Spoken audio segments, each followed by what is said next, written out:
Alright, let's go. Let's go. Gotta go retrieve my stuff.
Why am I... Where... Bro, I'm so tired of this.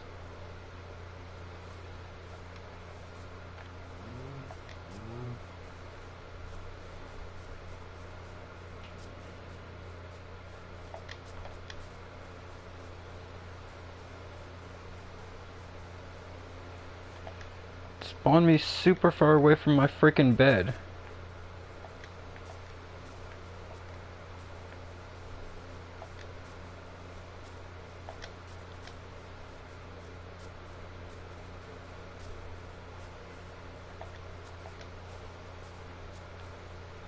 So annoying.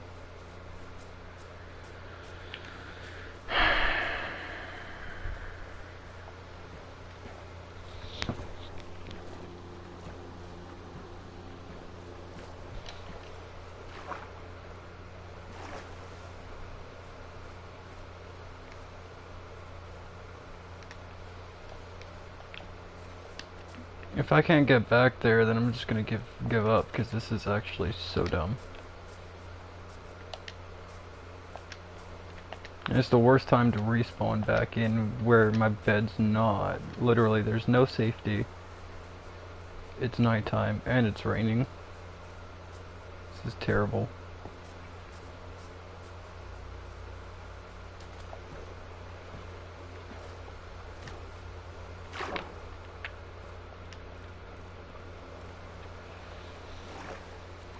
Absolutely terrible.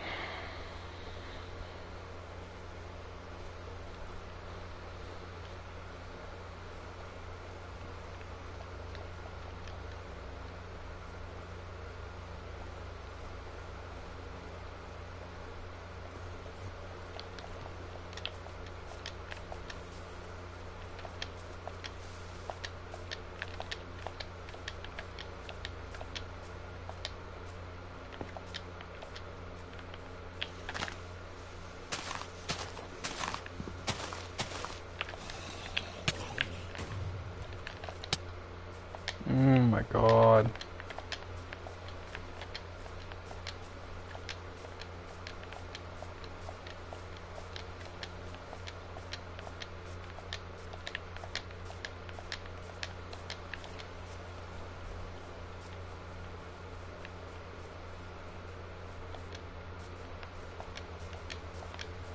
Oh my god, it's a village.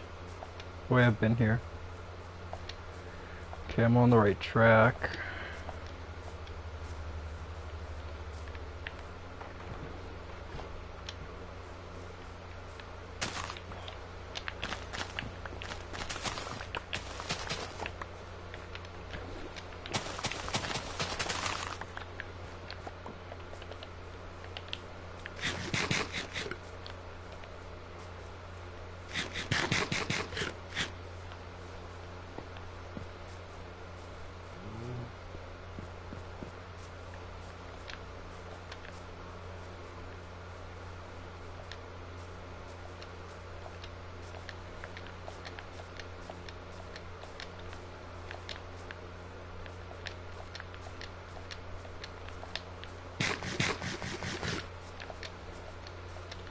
daytime, but it's raining, so the mobs are still spawning.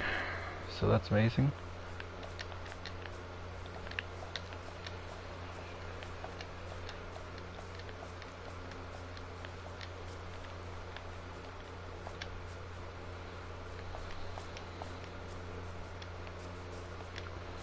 Only a couple thousand more blocks.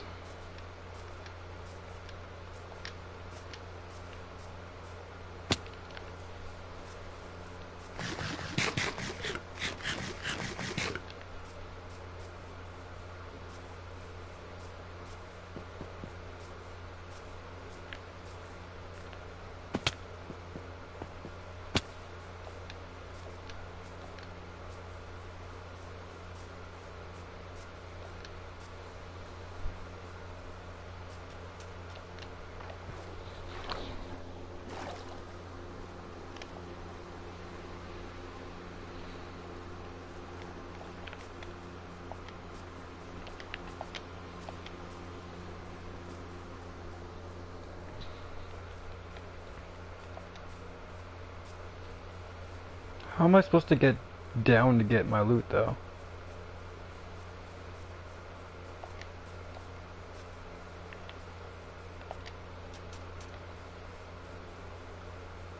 All I have is carrots.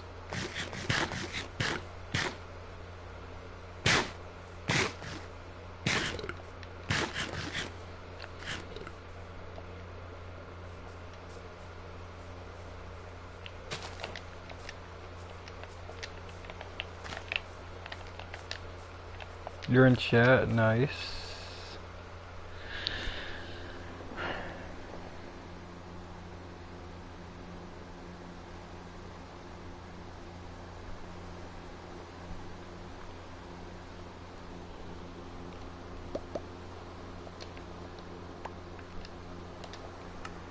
I've got to save and quit for a second. I'm trying to figure out where my stuff is.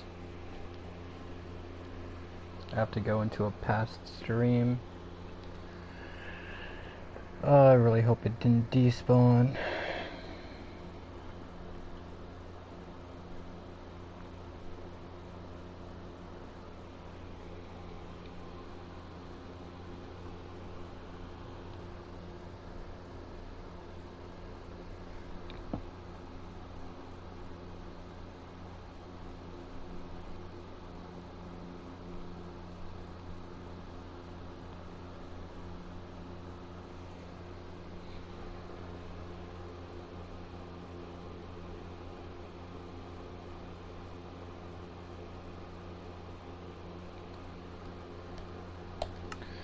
All right.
There we go. Gotta go this way.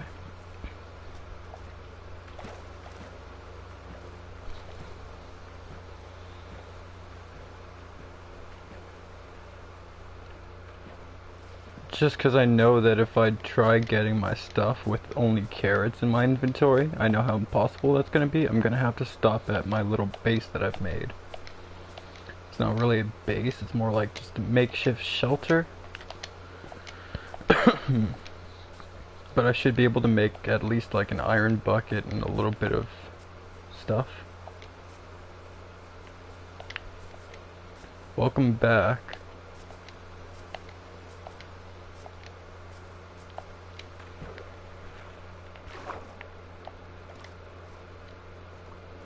How's your day going?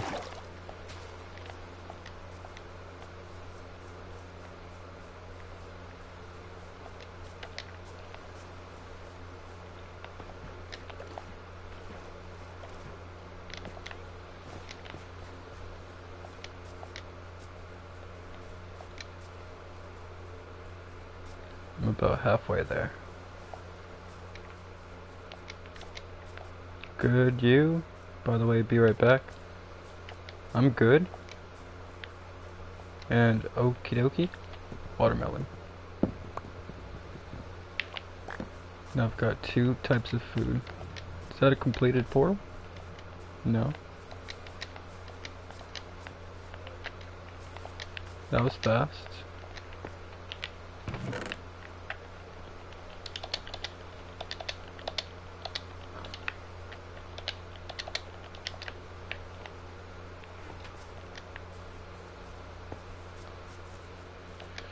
Oh, come on. Come on. I bet all my stuff is gone.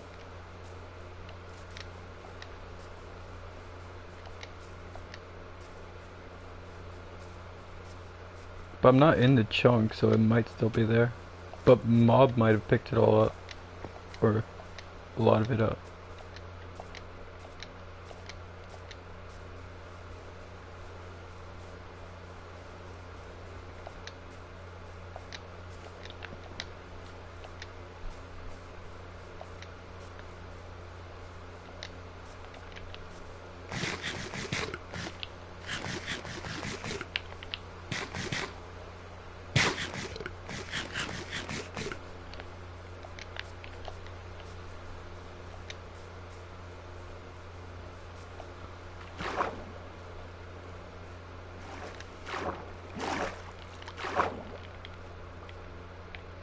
Stopped raining.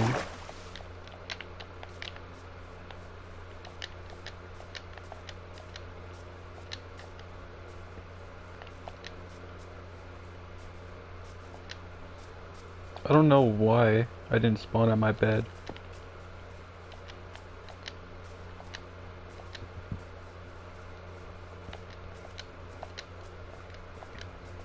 We gotta be getting kind of close.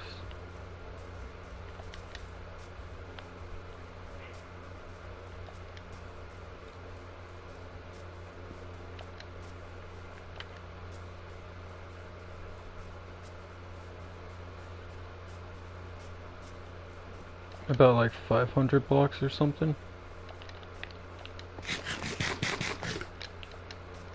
600? You glitched? It's all good.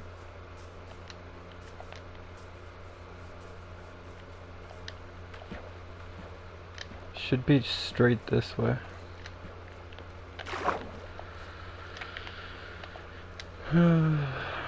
Going on an adventure, trying to get my stuff back.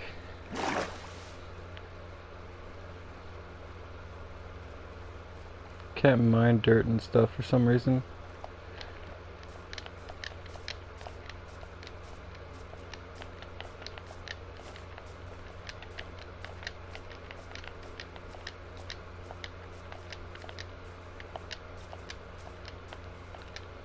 Dude's trying to make himself a dirt pickaxe.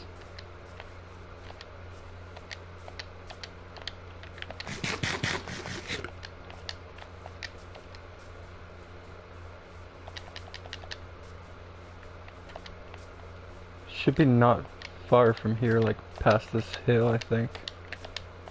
Literally right past this hill. Should be coming up on it.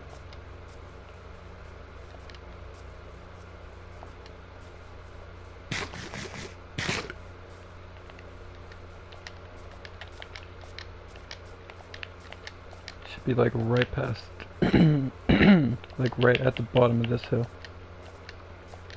We're about to see if I'm right or if I'm wrong. Oh, that's a nice cave. It's more towards that way though.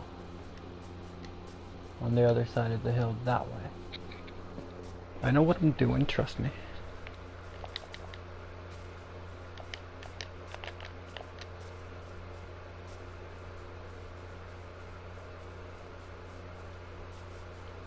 See? I got a pillar. Alright, now hopefully I can get some stuff to go retrieve my stuff.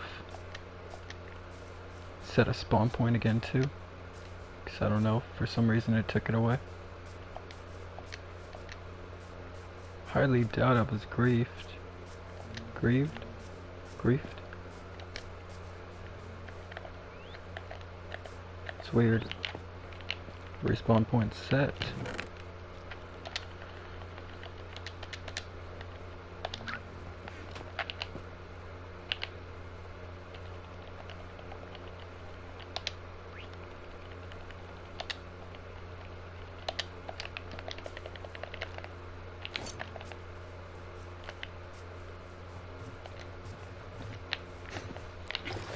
Now what was the exact coords to my loot?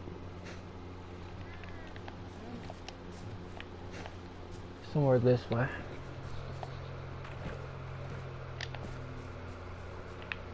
I feel like I need more tools than this. I have nothing to make tools. Alright, I guess this is what we got. Should have made a pickaxe. Gonna have to find how I got in, where I went in from.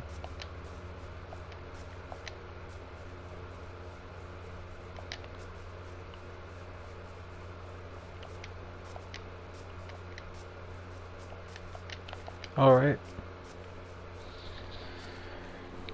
I should have slept, because now it's nighttime.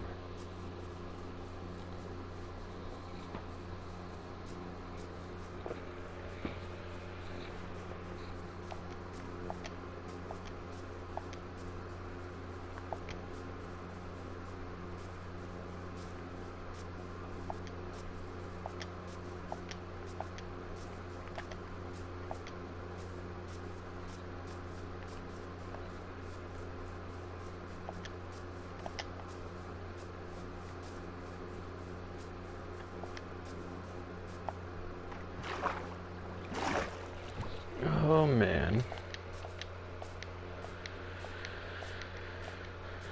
Man, oh man, oh man, oh man.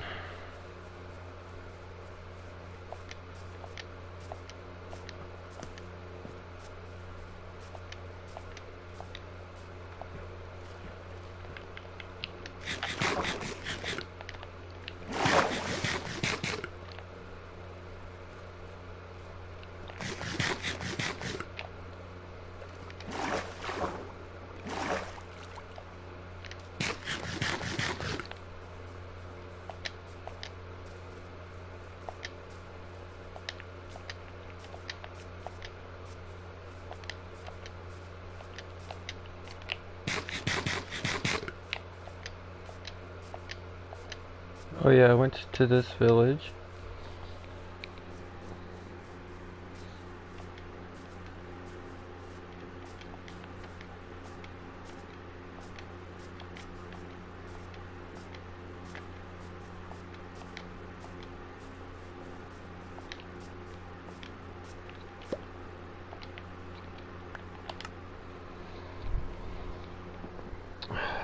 This sucks, man.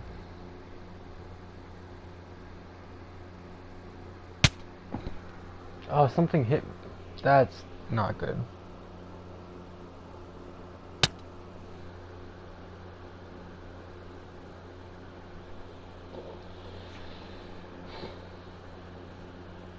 I'm gonna load in and be dead again.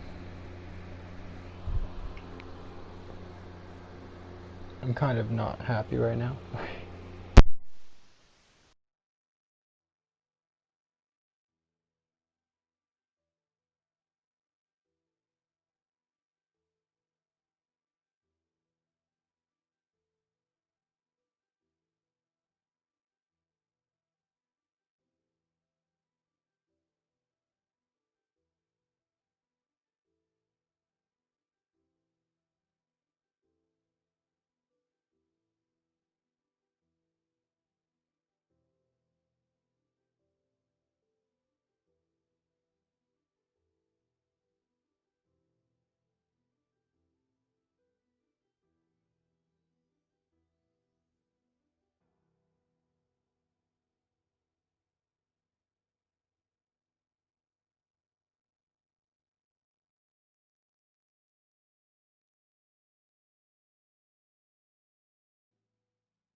Alright, let's try this again. I know I'm gonna be dead.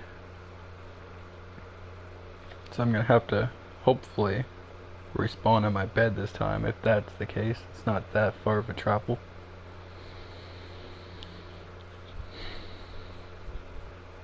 If my respawn point doesn't work for some reason, I'm gonna be upset. Okay, yeah, I died. I definitely died. It's not that big of a deal, because I know where I died. I can grab that stuff, and then just keep on heading to where I'm supposed to go.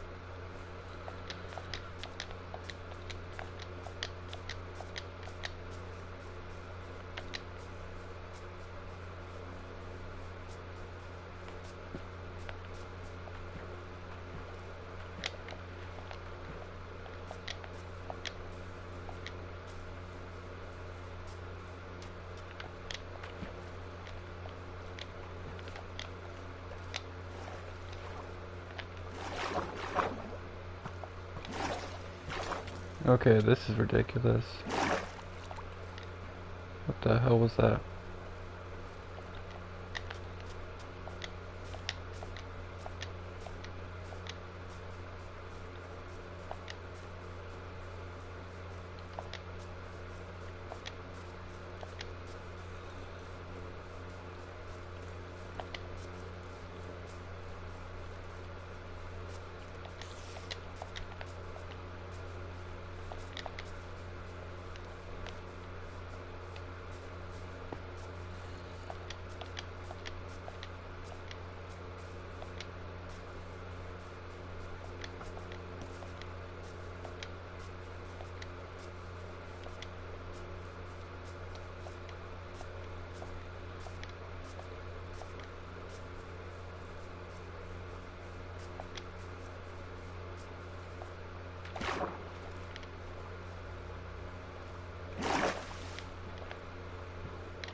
I think the village is just over there, right?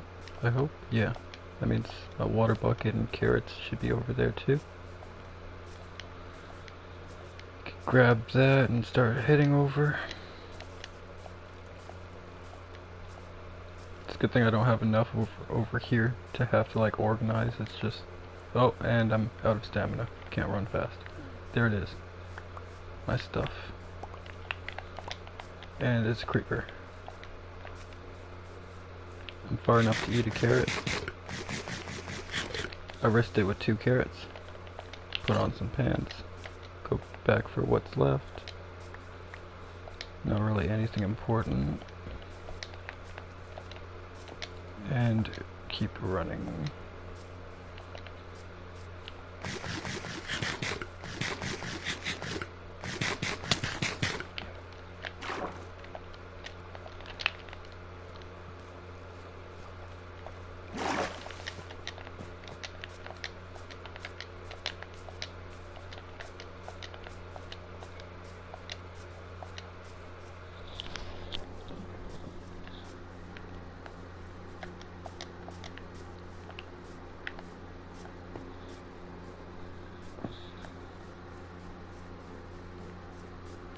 Bro, there's so many mobs here.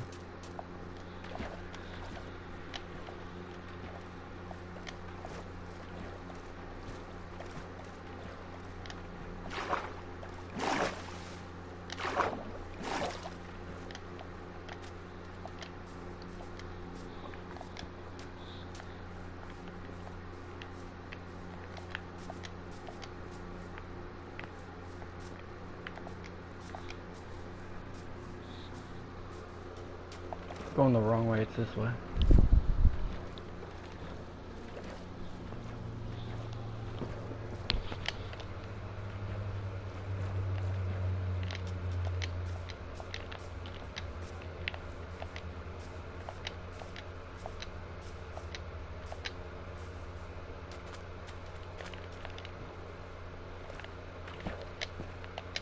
come on, please still be there.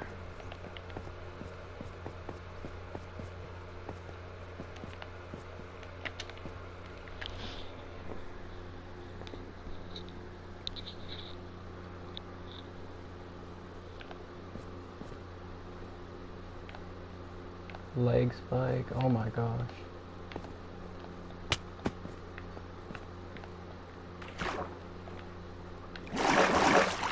Oh, I could see a lot of XP down there.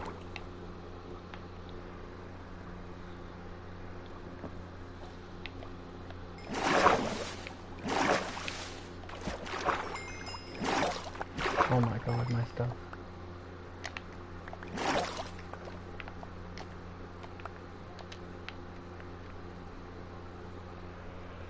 Oh my god, the leg. Please don't die, please don't die.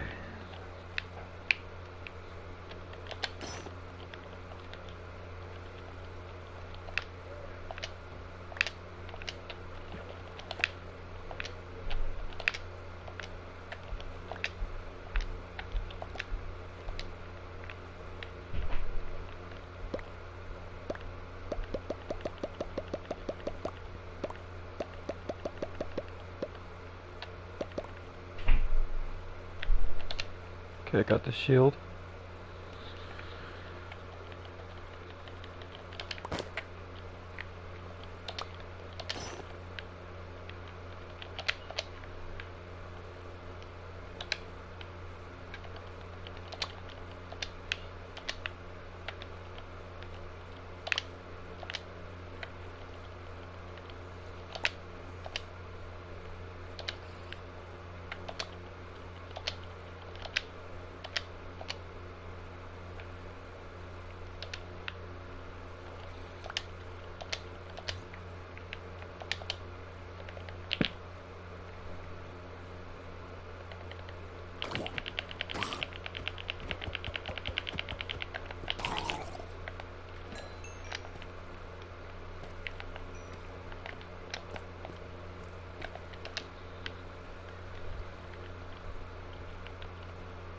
I think that's everything.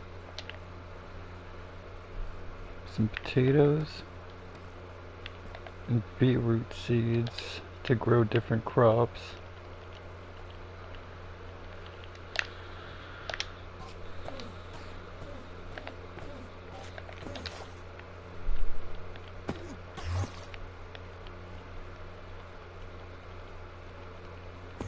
I can make another crafting table. Wait, where'd the potatoes go? Oh, did it just despawn?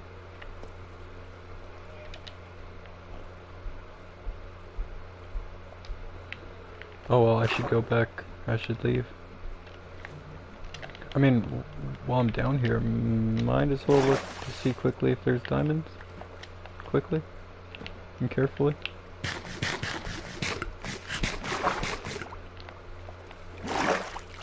We're chilling, right? Yeah. Dude's not mad at me. Oh, it's a mine shaft. Oh my god.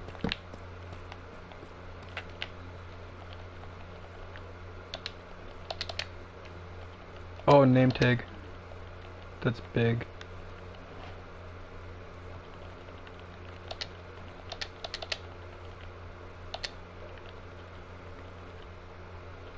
I don't need the melon seeds.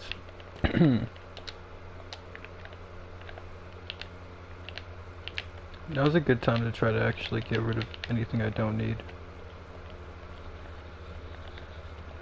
I can get more pumpkin.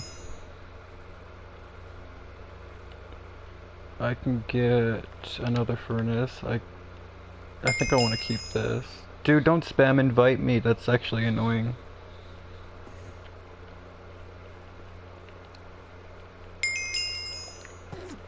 I'm gonna unfriend you.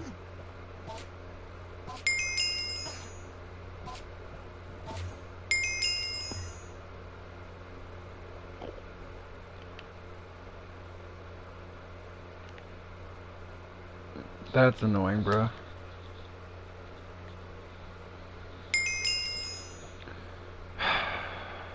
You're playing Roblox. I'm not gonna play Roblox.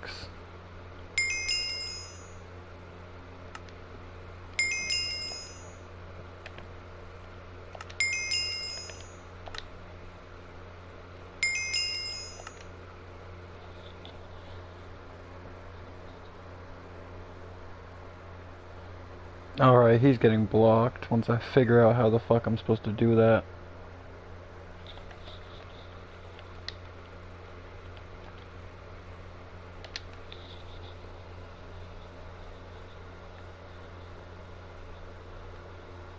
How do you find your actual friends list? So you could remove someone. That shit's dumb.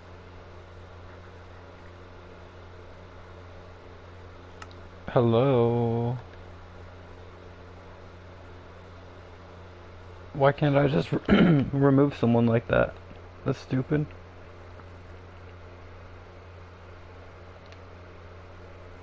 Gotta deal with this fucking retard spamming me.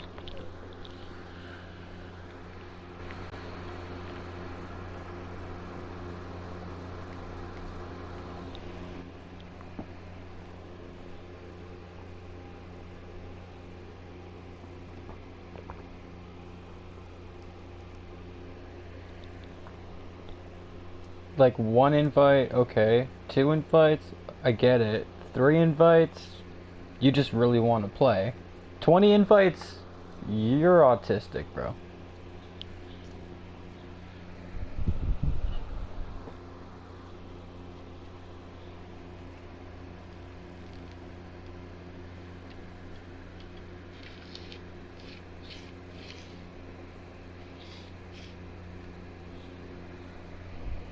Dude, dude's obviously doing that not because he wants to play with me, but just because he just wants to annoy me.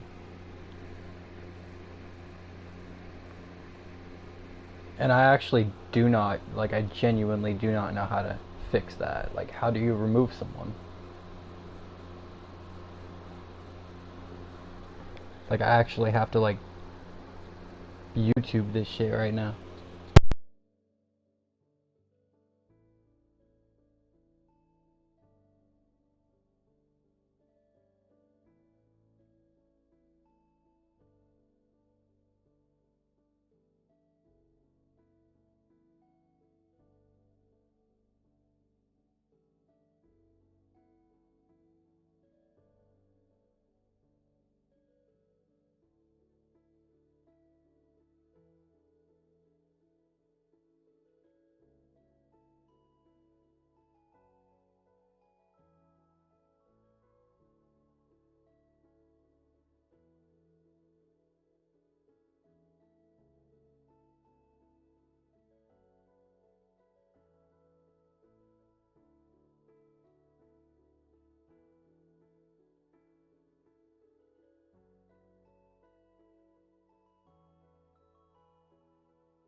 purpose was to annoy me there.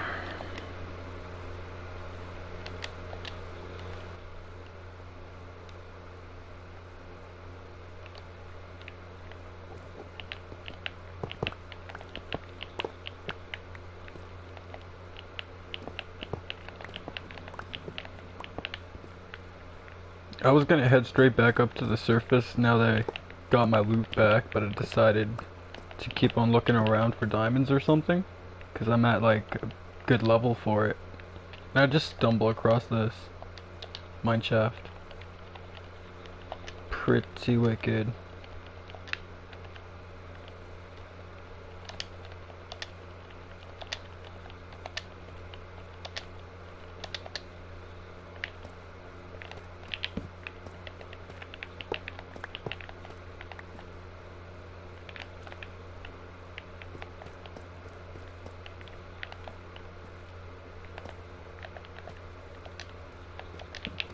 Just turns into a big hollowed out cave.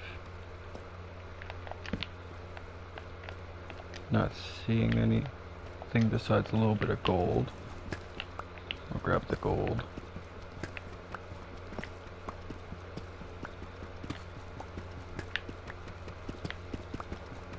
When Specs joins, he's gonna be like impressed by all the progress, I hope.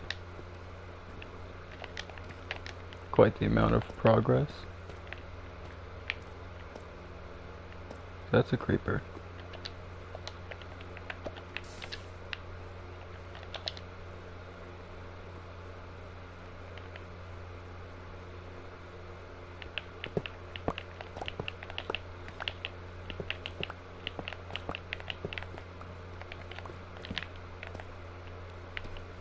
I thought, pretty tat.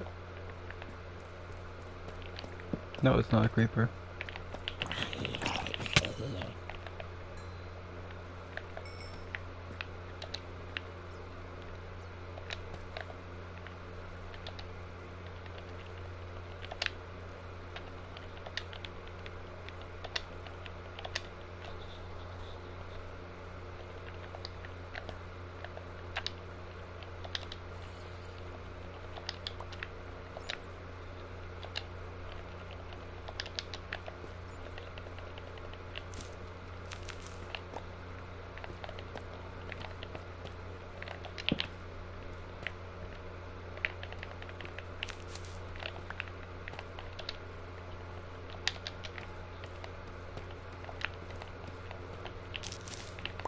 Ooh, hello.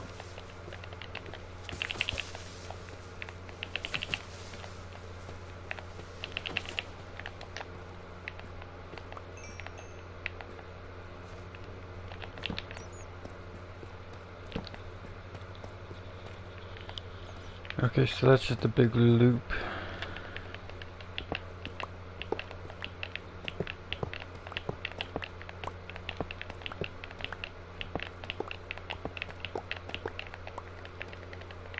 These webs are going to make for a good decoration. Some gold. Gold. I love gold.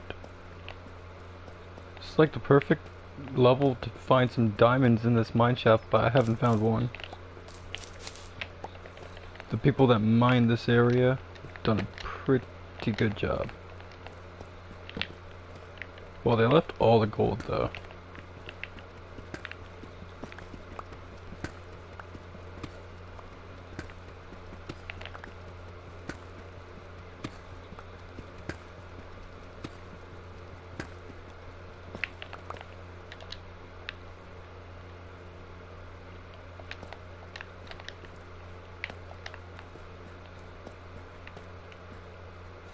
That's diamonds. I was just talking about that.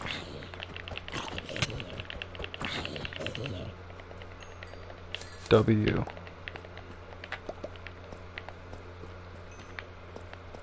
Wait, I'm carrying rotten flesh, I guess? No? They just didn't, both of them didn't drop now. Oh, it's a decent amount of diamonds too, kinda. That's a spider spawner.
spider spawner's not spawning nothing.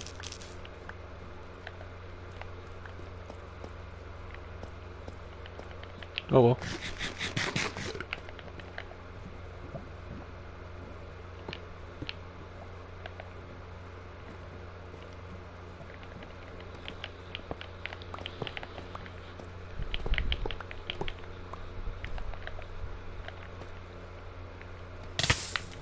Ow. Ow.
Costs a lot of iron if you're making these rails by yourself, but if you just steal them, it's not so bad.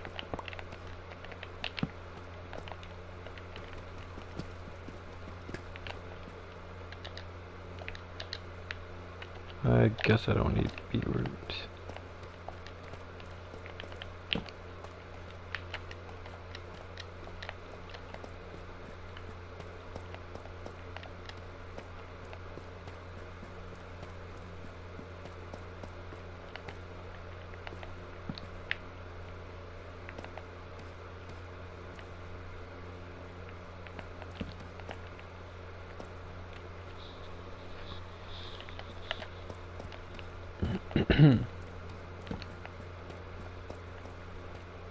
And there's nothing.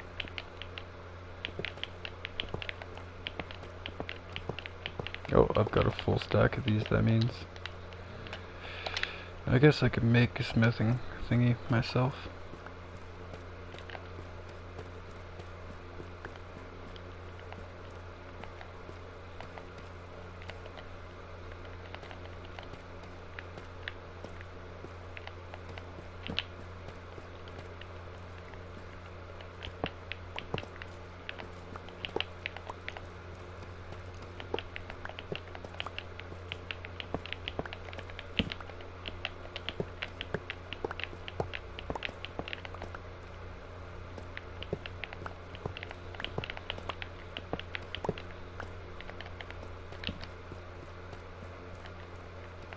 And it did end.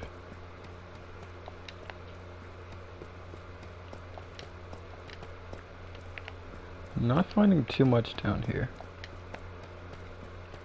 Please, enchanted book.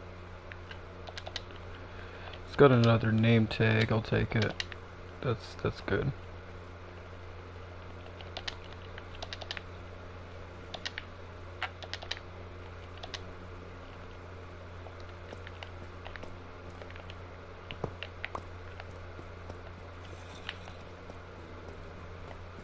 Always worth looking at the roof.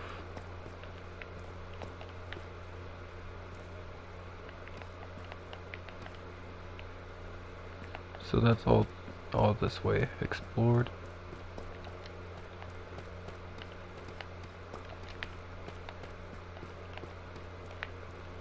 And I would have missed this if I didn't look up.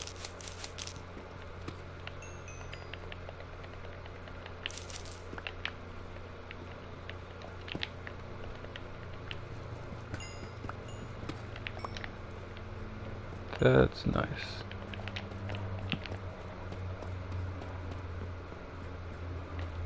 Oh, there's another floor that goes upwards.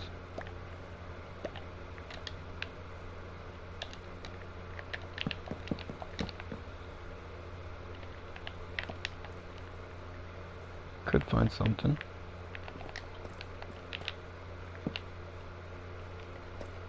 It's a wide open area.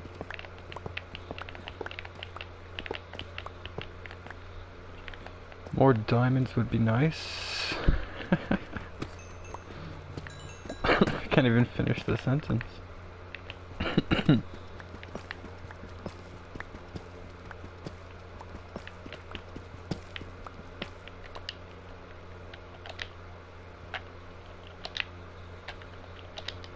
That's just splendid.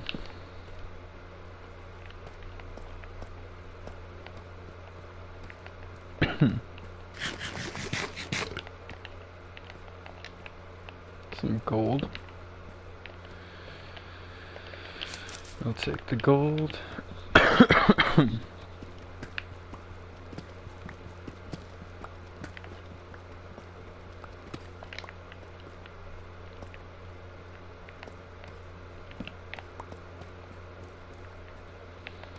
Gotta make new gold armor for going back into the Nether, which I'm still waiting on specs for, my buddy.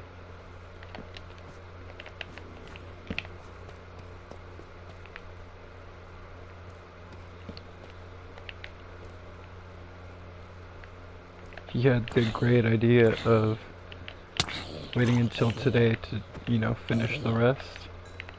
So I'm waiting for him.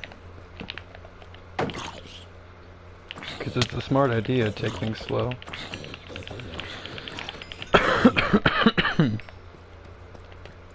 Oh, we can build an enchanting table now.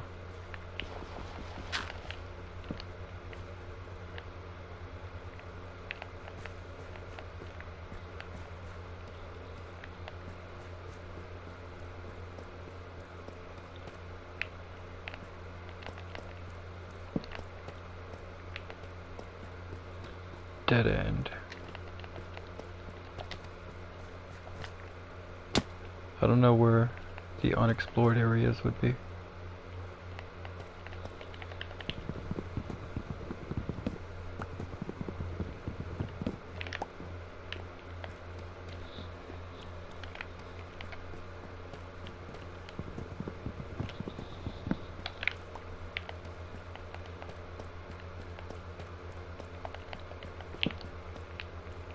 Diamond. I left this area dark, and I figured, hey, maybe if I put a light on, I might see something. And I see something with my eyes. Just the one. It's because I got distracted by the cart. That's what happened.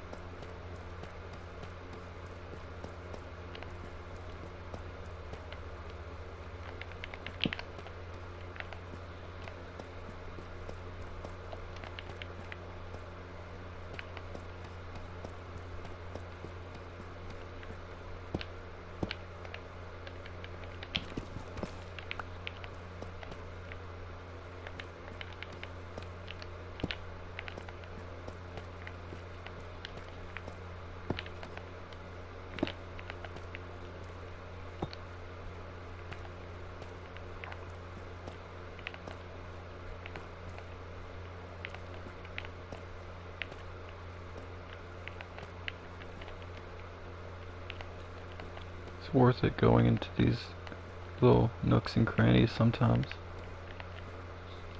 Just gotta look at the sides that are not really like visible, because if you look right here you can't really see everything. You gotta look over there, look up there.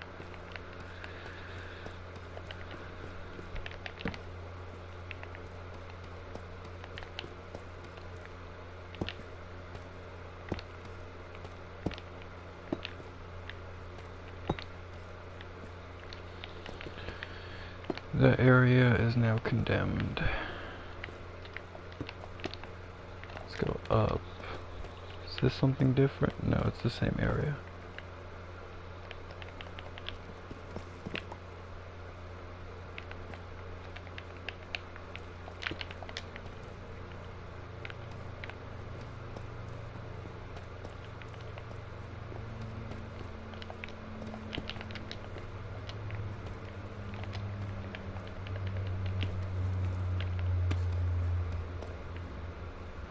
Okay, this is the way.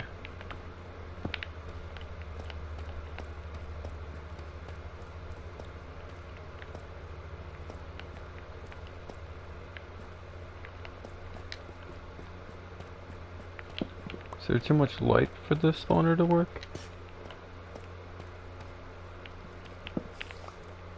That's what it is.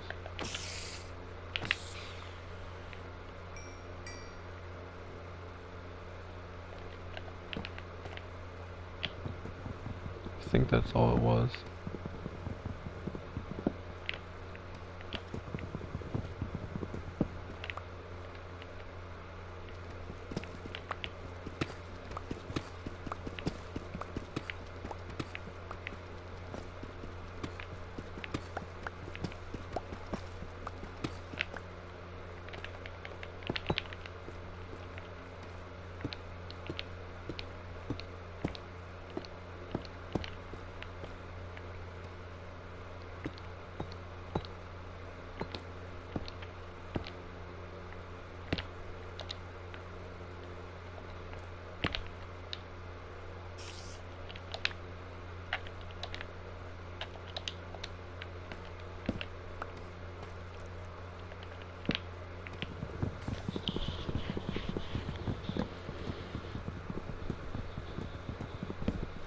Is this enough room for them to spawn? I guess we'll find out.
Try strip mining for a bit.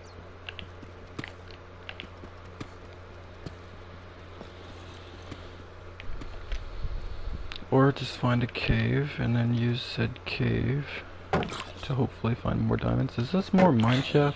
It is. Found new mineshaft.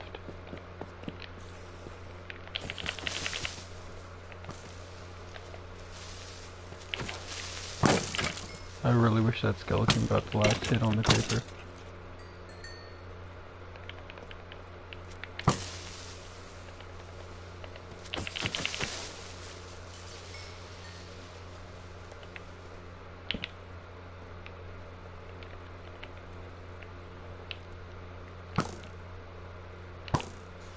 looking out at me all menacingly. This damn bat just flew over my face. Scared me.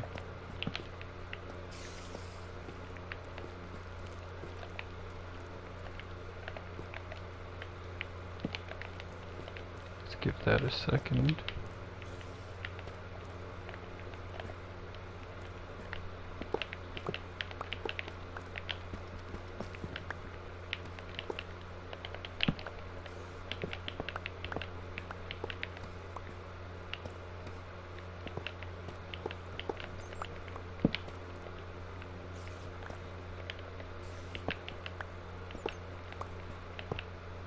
Yo, what is up, Snaxolotl? What is up? Alright, I've got a... Ooh, hello. Alright, I've got to put something up to tell myself that I've been down that way. Because that's just a big circle.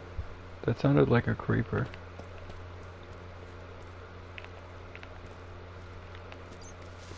It was. From where, though?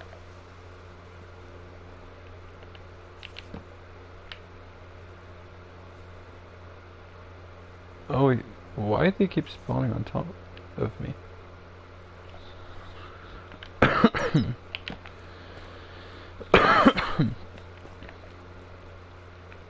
And that's just a big circle, unless there's something this way. No, so I gotta condemn that area.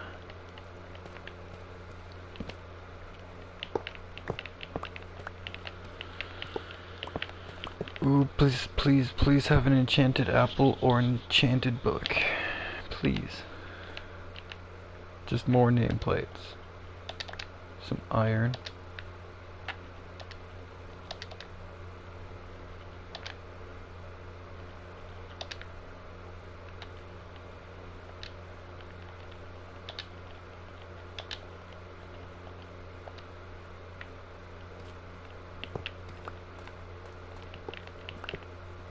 Gotta keep on remembering to look up, because diamonds could be all hiding in the ceiling.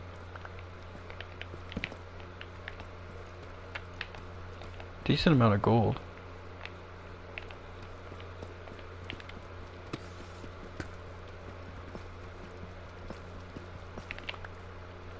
Oh, more mine over there. Just exposed a whole new thing. I went strip mining away from the mine just to find another portion of the mine that was just unexposed. How lovely. Put a torch here. Yeah, I thought I was missing something.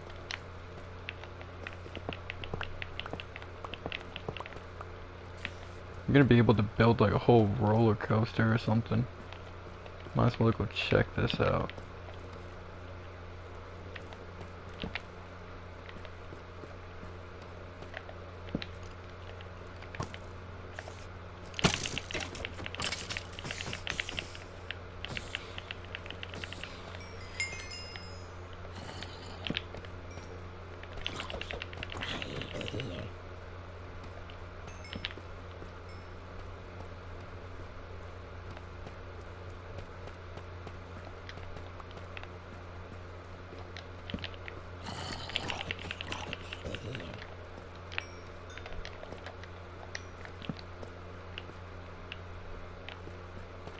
I'm not gonna ask for anything good.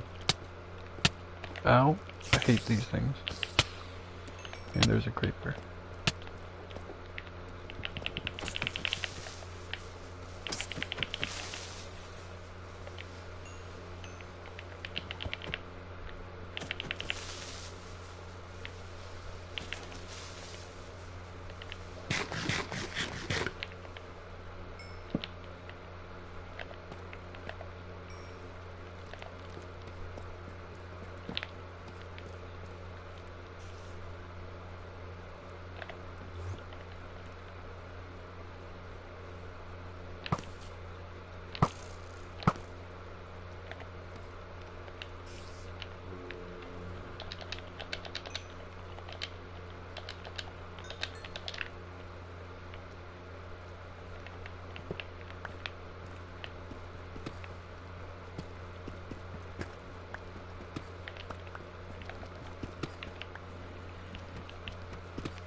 gotta be a spawner nearby.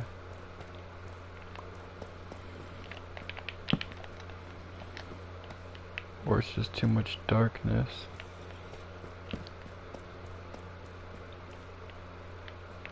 This is a huge mine.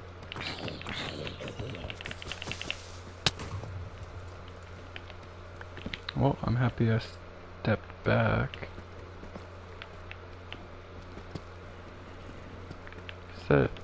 That looks like it's a spawner, a mob spawner.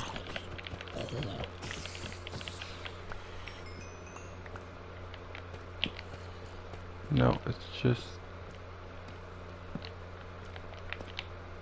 diamonds. That's awesome. Could always appreciate some diamonds.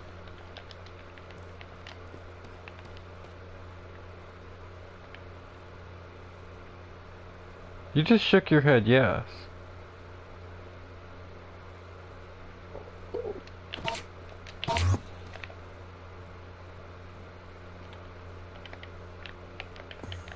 What the heck is that? He shook his head, yes.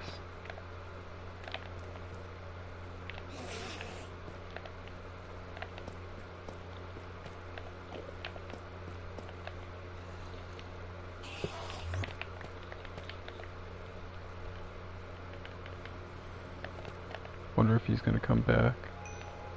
He's gonna try jump scaring me.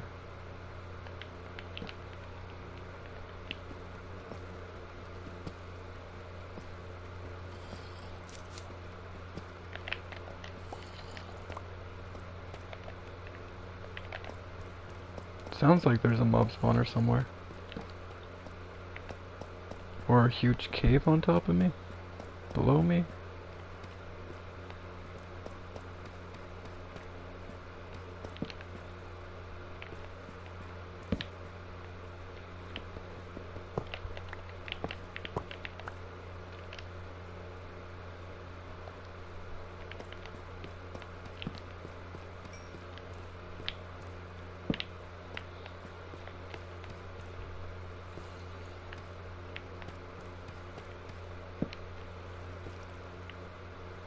This is a really weird water source.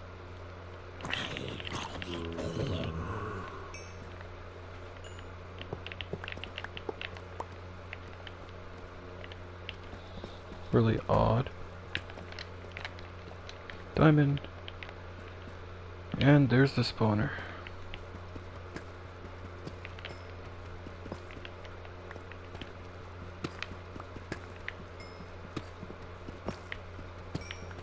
There's wood down here? That means there's mine down here.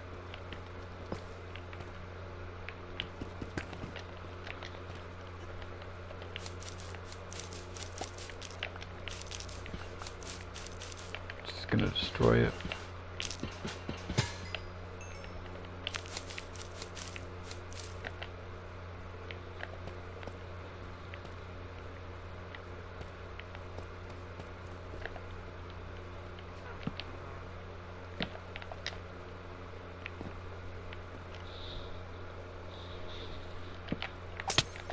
Oh shit.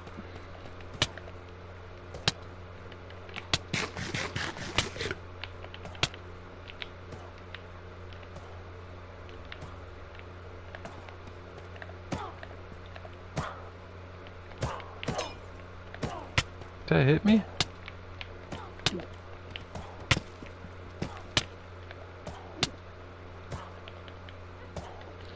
It's not lasting as long.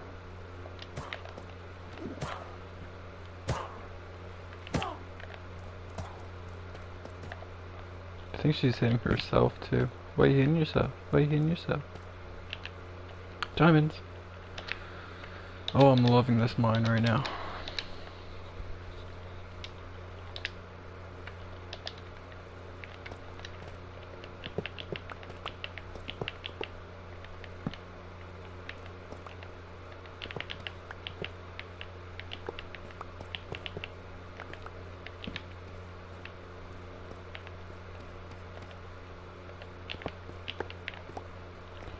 I could finish off a full set of diamond gear.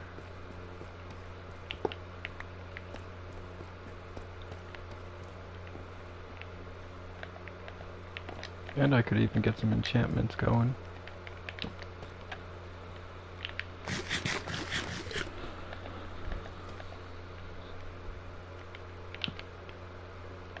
Is there gonna be another spawner? Have I been over here? Yeah.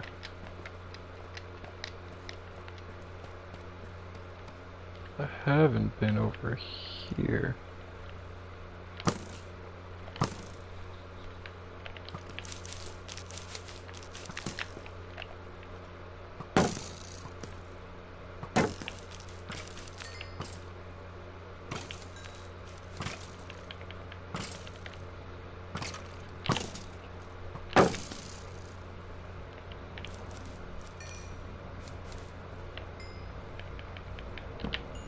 What treasures we got lying before us? Some diamonds. And more diamonds. Love this cave. I love this mine.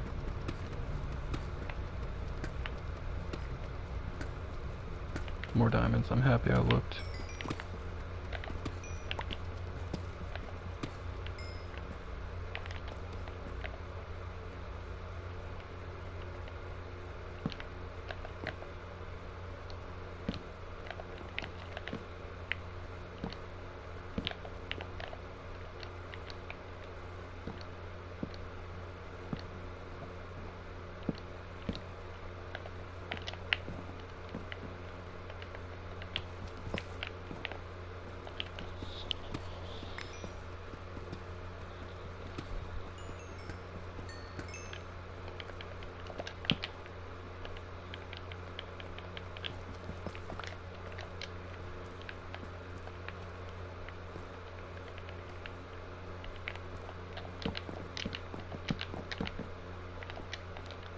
Keep looking this way.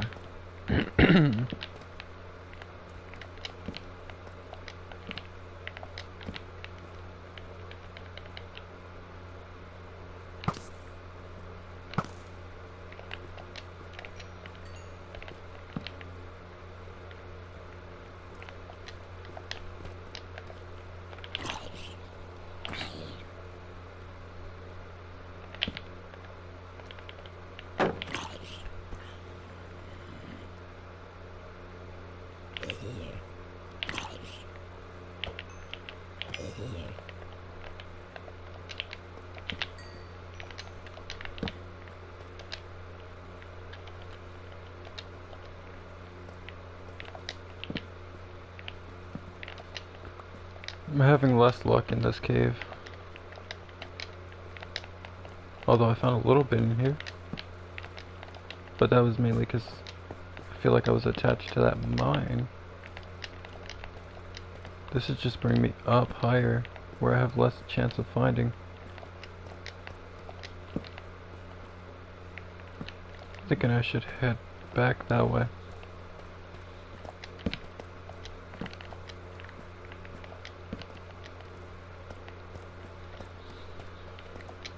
Unless I see something to tell me otherwise.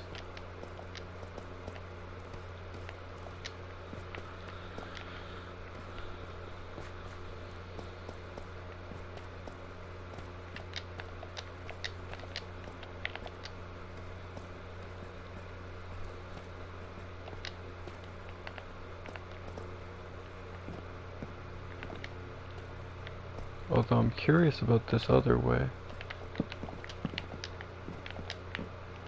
Check this one out real quick. Yeah, it's part of the mine.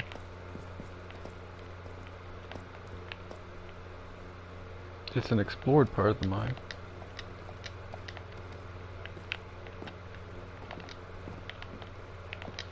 I guess I just didn't get to this area.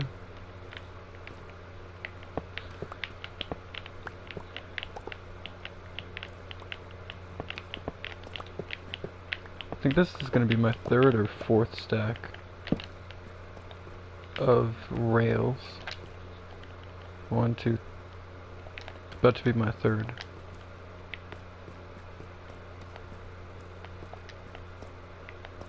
I've been this way. I've been all this way. Okay. Darkness? Unexplored area? Dead end? Oh. Oh, we could just go mining straight.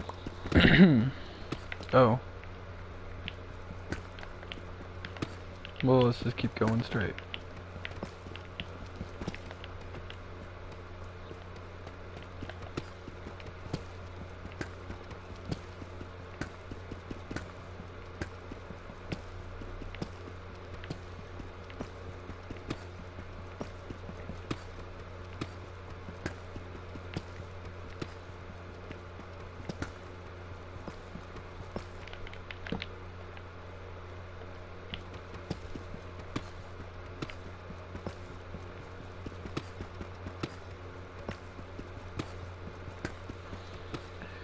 Start mining back up. Is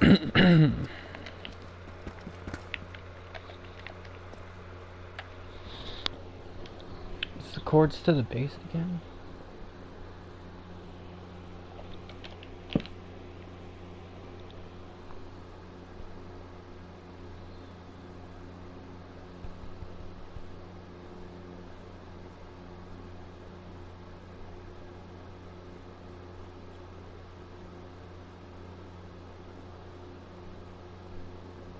Minus 400, minus 200, 2,500.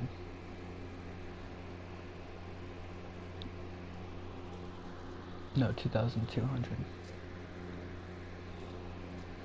So I've got to go about 500 blocks in a certain direction.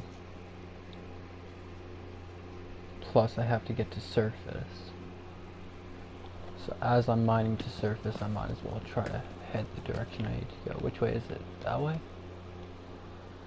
No, it's negative. So this? Yeah, this way. Just keep on going up.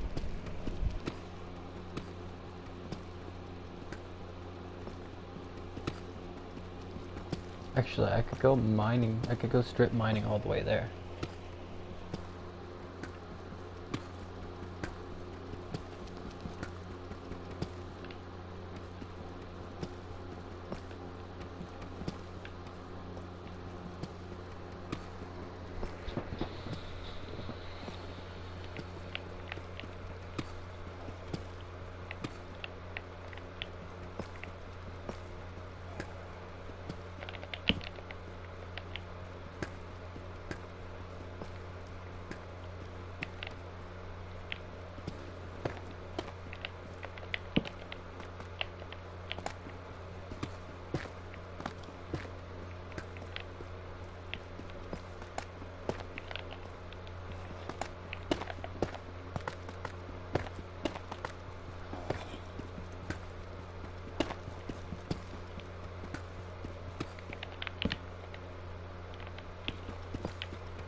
Cave all the way down here is actually really nice.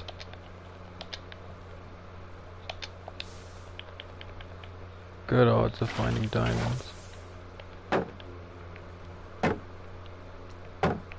Come on, get, yeah, there we go. Get in the lava. Oh shoot. Not what I anticipated.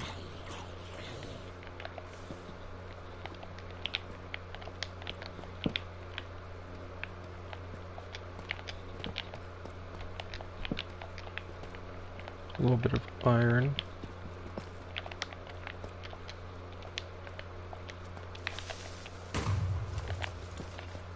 didn't like that.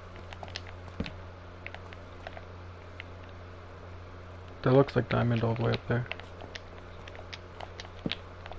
If it is, it's worth going up here. Yeah, it is.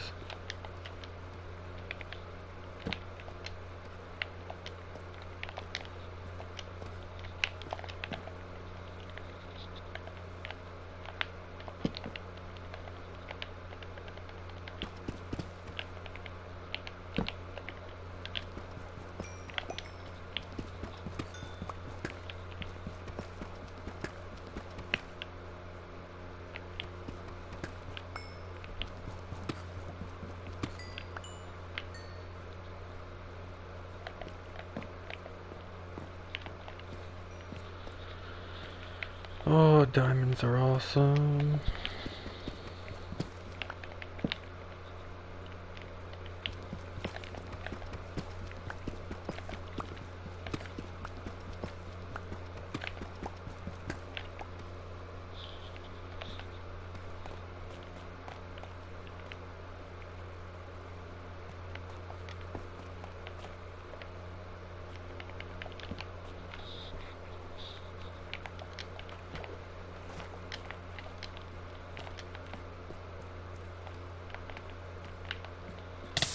Ouch.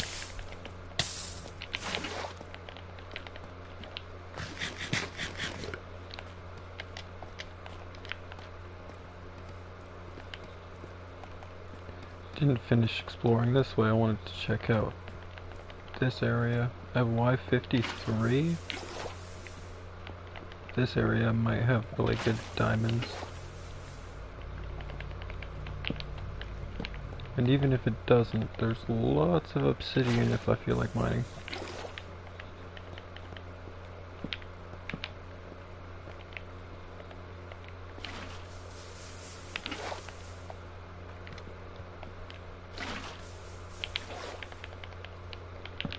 Not seeing any diamonds.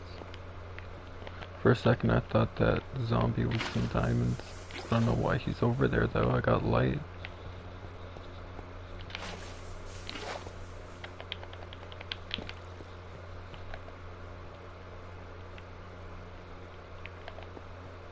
Doesn't look like I'm finding nothing.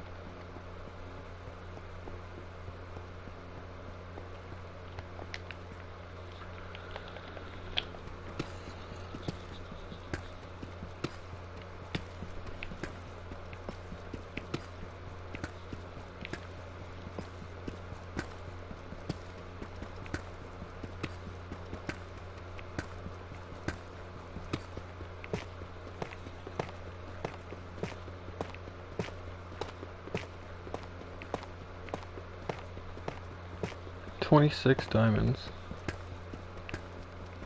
Pretty happy with that. And I could find more on my way over to where I'm going.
Alright, we're almost getting close.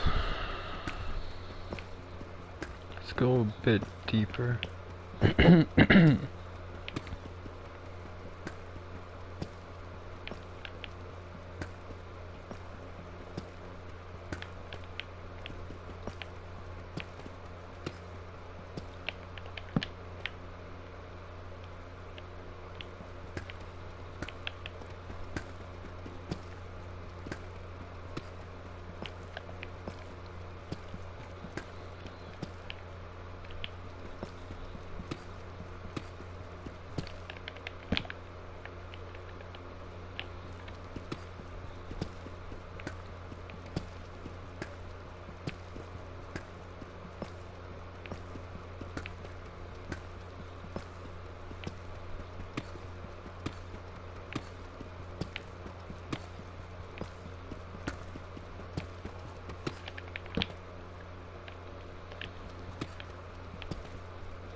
Diamond.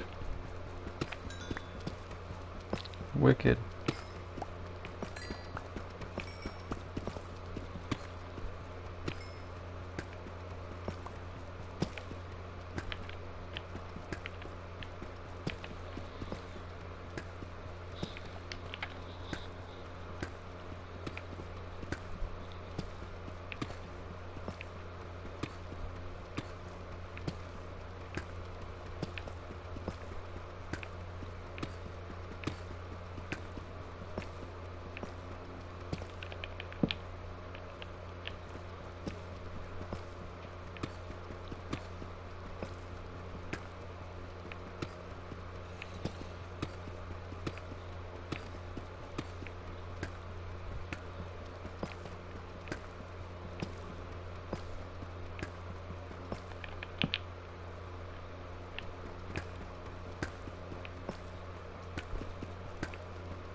Gonna have to make another pickaxe soon.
Finally, I was just thinking, man, diamonds would be a nice like thing to find right about now.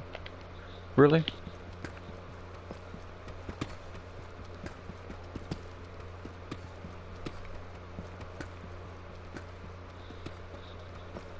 Trolling me.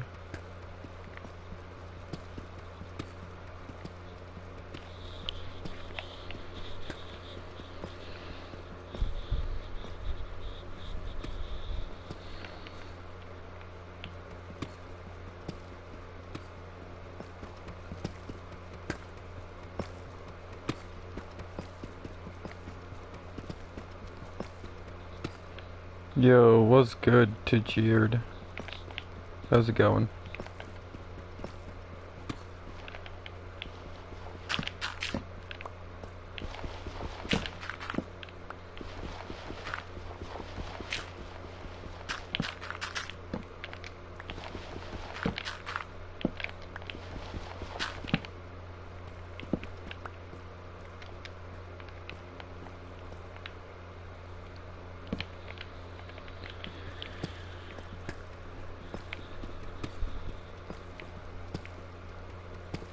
Right now I'm just strip mining back to my little base thing.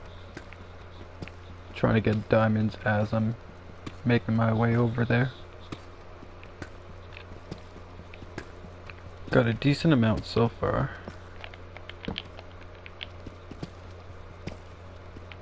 Half a stack.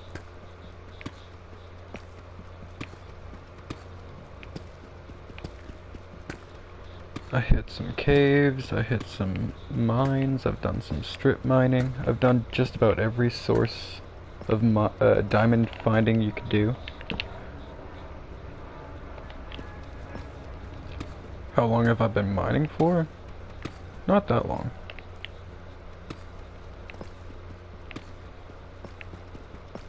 But long enough.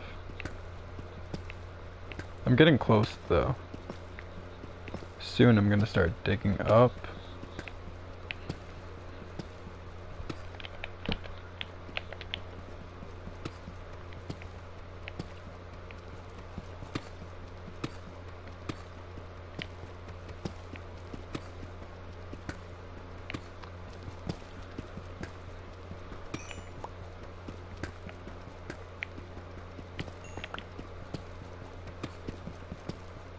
Just the two of them. It's better than the one that I found last time.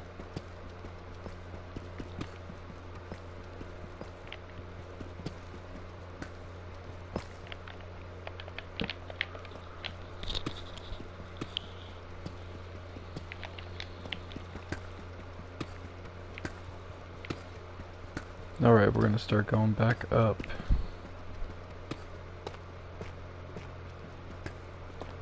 Well, I've been doing YouTube for quite some time. Like 4 or 5 years or something. And I officially have to build a new pickaxe.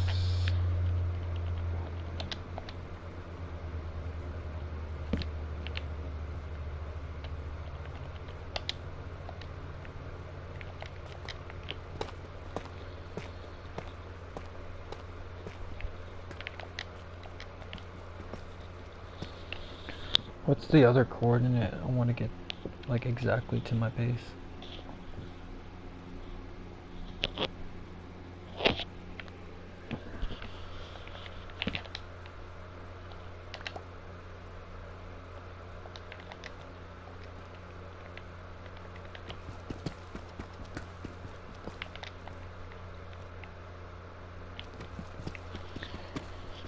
It's this way.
by the time we get to the surface, we should also be getting to the base, because I'm trying to mine up in the direction of the like little settlement that I've got.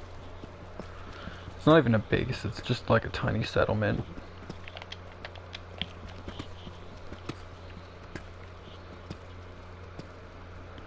I do some part-time jobs. I go fishing a lot, camping. I go for lots of walks, like lots of walks.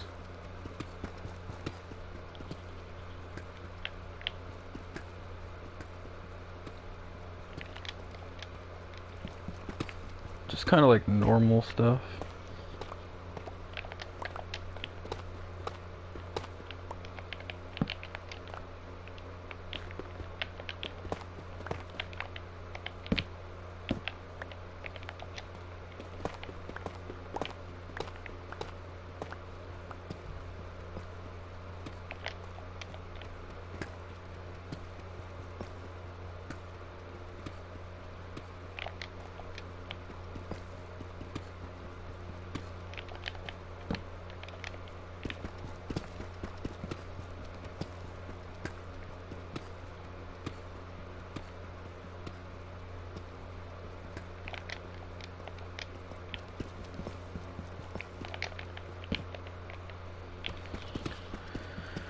Alright, we're almost at positive Y coordinates. We're almost there. And we've hit stone, which means now we can mine a lot faster.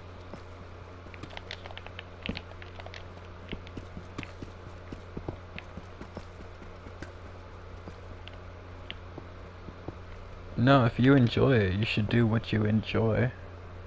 Just find other people that enjoy it too.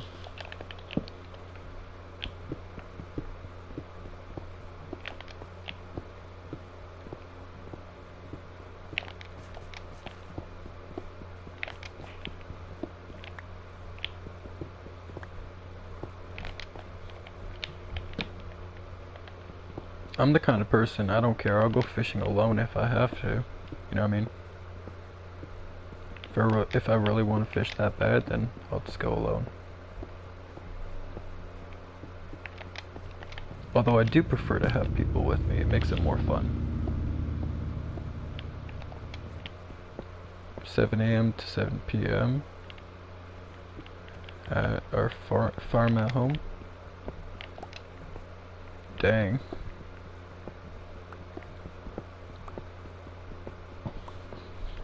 I'm sure you could find like an hour a week or something like that to go stop by a pond or something.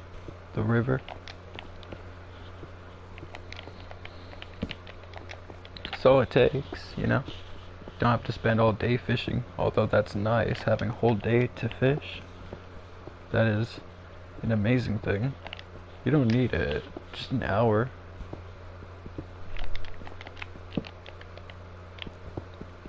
You might not catch something on the first hour, like on the first day that you go out. You might not catch something on the second day you go out. But when you catch something, it's gonna feel all the better, just 'cause, you know, there's gonna be the anticipation, the built up like hype.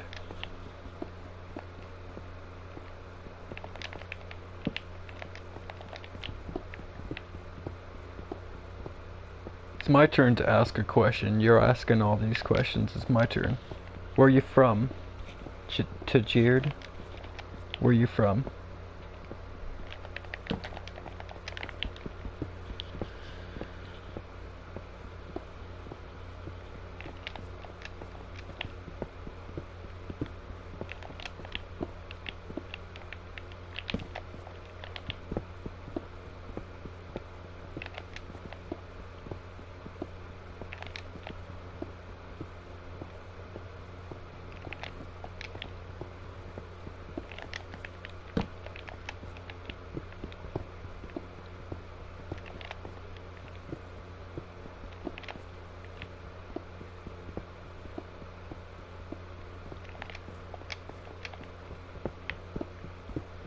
Netherlands, nice.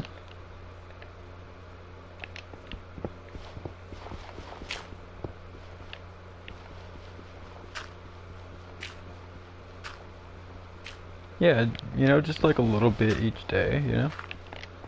And it like, it makes life feel a little bit better too, because then it's not just like wake up, work, you know, get done work, you know, eat, sleep, wake up, work, and, you know, same thing each day over and over and over again. It adds something like, something different to the routine. And yeah, you could argue, oh, fishing's just the same thing. Like after you do it so many times, it's just going to be the same thing over and over and over again. But the thing with fishing is it's a whole different experience each time you go. You could catch a whole bunch of stuff one day, you could catch a whole lot of nothing the next day. You could catch, you know, a whole new species that you didn't even know lived in that body of water, you know? Stuff like that. It just adds like an excitement to each day or like each week or something. That's what I really like about fishing. So yeah, I made it back. I finally made it.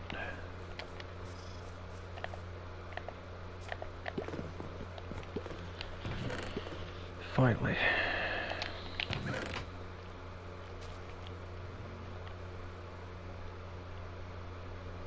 Yeah, different spots, try out different baits, try out different methods, you know?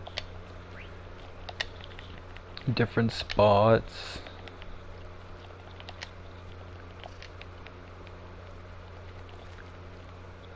Or even if you stay at the same spot for long enough, one thing I've learned about going to the same spot for long enough is you'll start to catch different species of fish and add new fish to the list, and you'll have like your personal best fish that you've caught in that body of water, and then you're trying to beat that record, and then there's this whole list of different things that you can enjoy from it. Try different lures, try different baits, try different methods of fishing. Like there's different, you know, different kinds of reels, different kinds of rods, different kinds of lines, you know? You could fish from the shore, or you could fish from a boat, rent out a boat for the day, you know? If you ain't got one, obviously, presuming that you might not have one. If you got a boat, then just take out the boat for a day, you know? Change the experience.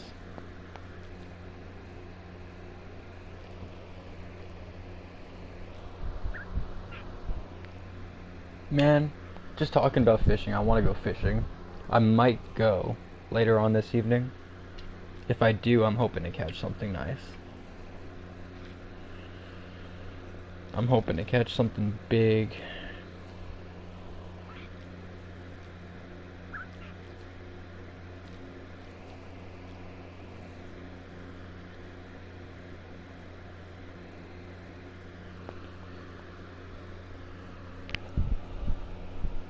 Alright, gotta put these away as well. Put that away. Put that away. Can put the books away. Put the shears away. Put my spyglass away. Gonna want to cook the gold.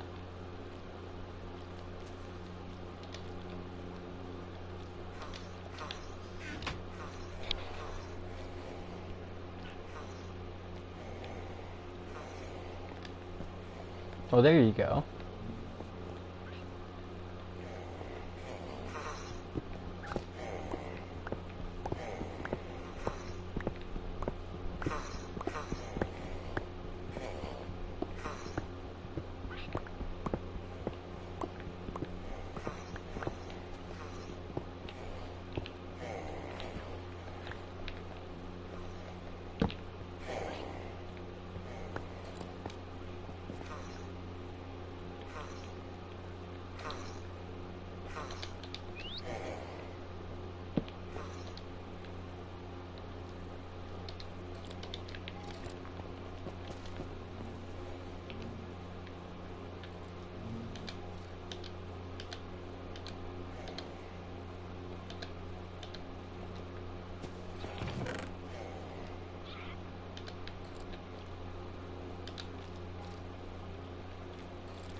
Oh yeah, I mean dark is good for catfish. Catch some nice catfish at nighttime. So that's the way I like to look at it. There's never a bad time to go fishing. It's always a good time.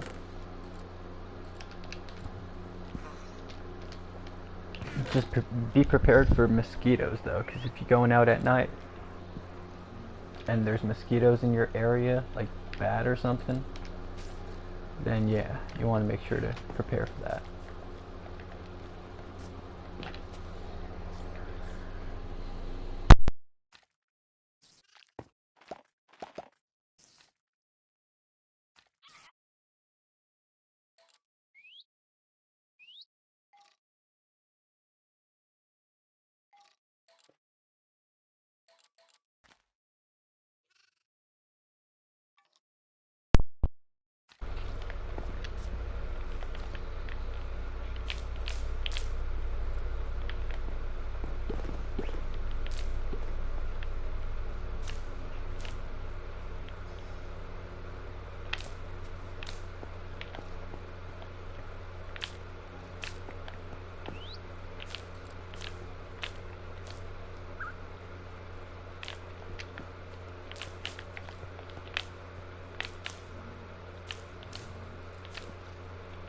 Doing some decorating.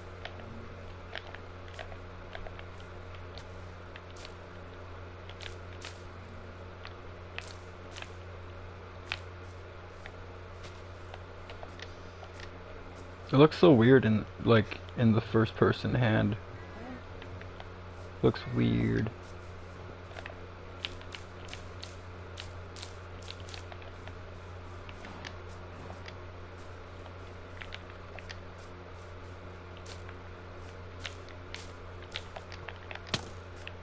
What the heck?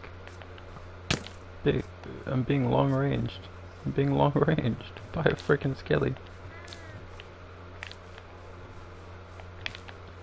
I'm being long ranged by a skelly. Is he still on me? No. I'm tired as hell today. I don't know why. I slept good, I think.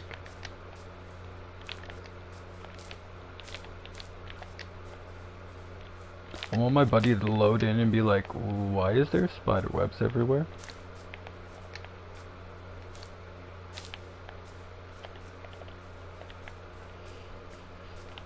Can you still get in and out easy? Yeah, cool.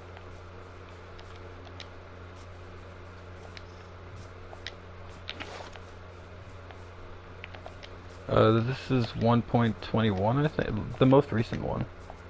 It's Bedrock.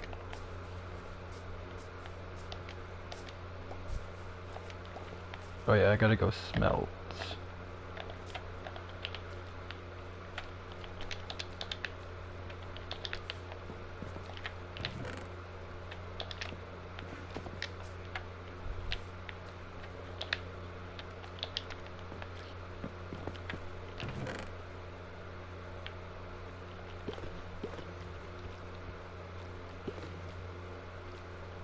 Yeah, I'm not really a PvP player. I like survival. Some classic survival. Nothing wrong with PvP. It's just not my jam.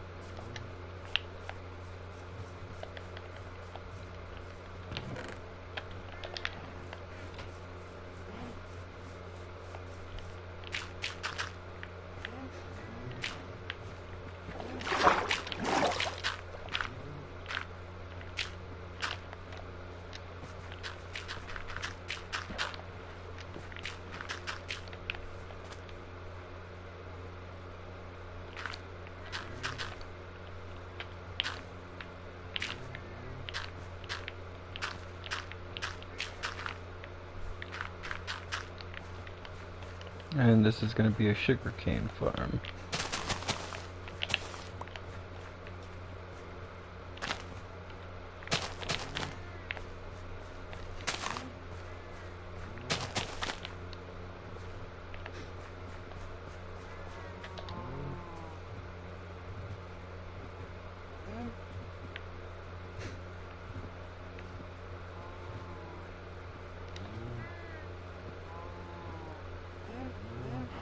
Yeah, I play PvP with a few friends, so friends sometimes currently in a call with a few, but left to watch your stream and have a talk.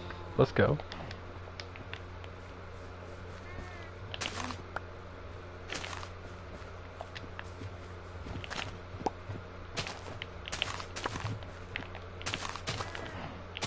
Would you believe me if I told you that the Nether Fortress was basically on the other side of my portal right here? And I decided to build the portal here because I found a ruined portal right here.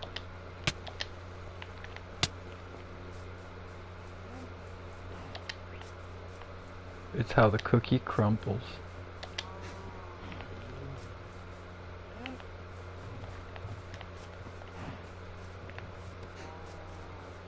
It's not like directly, but it's like around the corner. On the other side. I'm waiting on my buddy to load up so then we can get the rest of the blaze rods.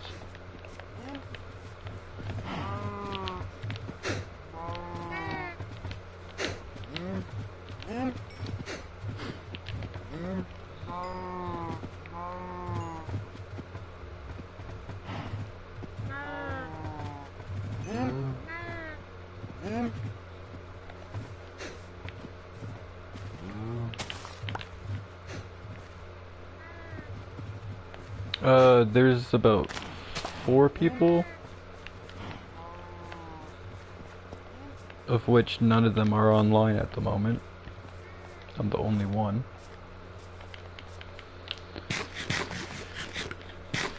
But that's why I'm trying not to like advance too much, just doing like, you know, just personal stuff.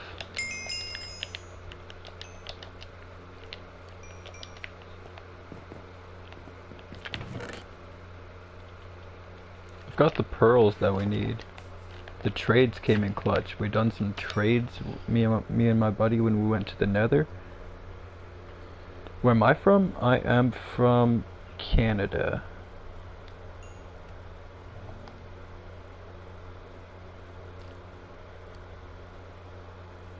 Did you say where you're from? My memory is bad.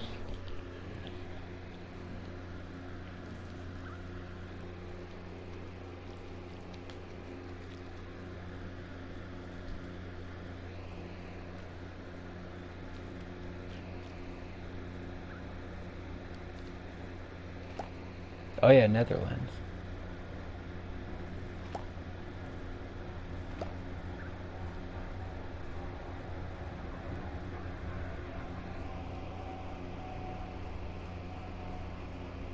Canada is #1 on my list to visit. Alright, well there's a lot of places that you should try to avoid if you came here.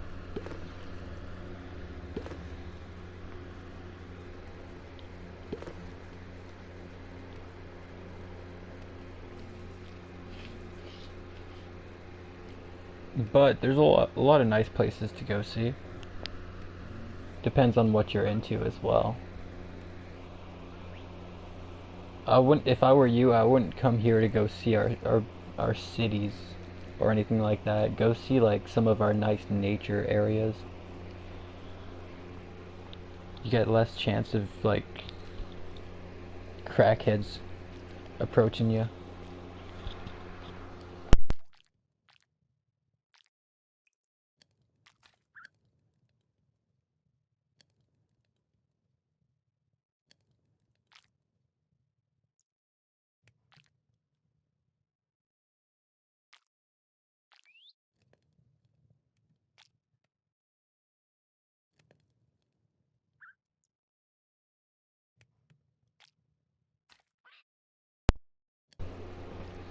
Oh yeah, I used to live on a farm. I could tell you that um, the farmers out here in Canada, we know a lot of stuff. So if you're coming here to get some knowledge and stuff, you can get some pretty good knowledge up here.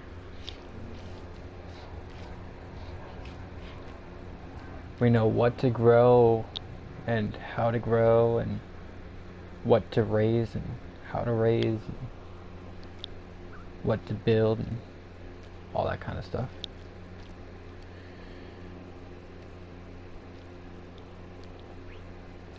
I miss living on a farm. That was actually probably like my favorite point in life, was living on a farm. I always bring that up to like my brother or my like father, and I'll be like, man, I miss living on the farm, and they always be like, yeah, I miss that too. And it's like, we all just miss it. Why are we living in the city? I don't get it.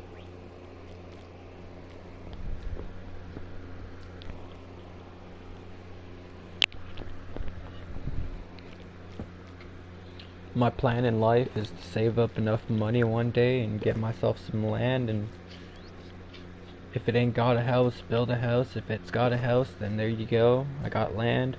Build a barn. If it's got a barn, then there you go. But yeah, I want a farm life. I want to settle down on a farm. It costs money to even to get a farm. That's the issue. It's not like I inherited a farm or something like that, so it's tricky. To become a farmer is a lot harder than being born a farmer and then inheriting the farm and all that kind of stuff, which is usual, like, it's typical amongst farmers, you know.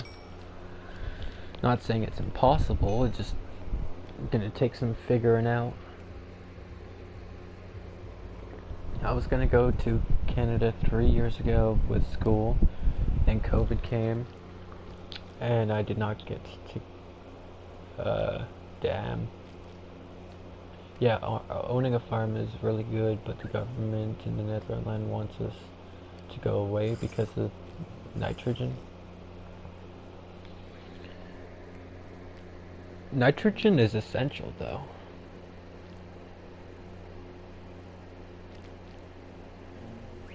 Anyone who knows anything about growing any kind of crops knows that you have to have nitrogen in the soil to be able to grow your crops correctly. Obviously you don't want too much, but you still want a nice amount. Now without us releasing nitrogen into the environment, how are we supposed to get that nitrogen to be absorbed into the soil to then feed our plants? Feed the crops. Maybe it's just like too much nitrogen, possibly. Because if you have too much, that could kill crops, but I don't think that would be the issue. They're talking about probably that because of quote unquote global warming.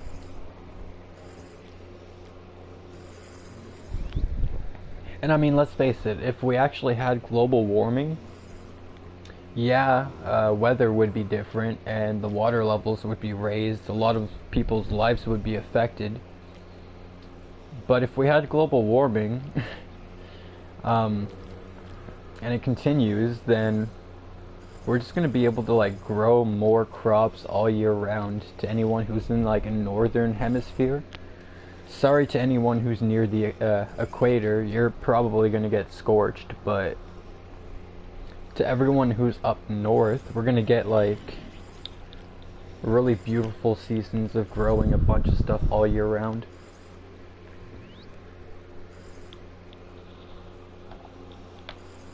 I would presume. This is annoying. I don't like that.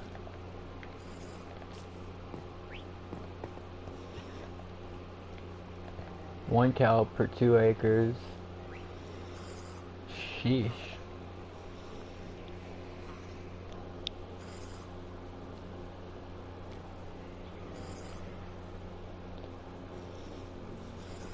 To be fair, though,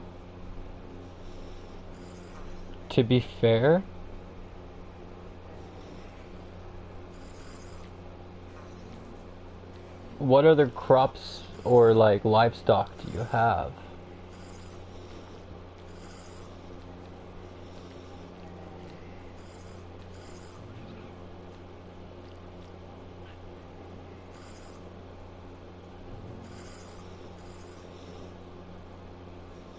Or do you just do only, like, ranching cows? So just like cows.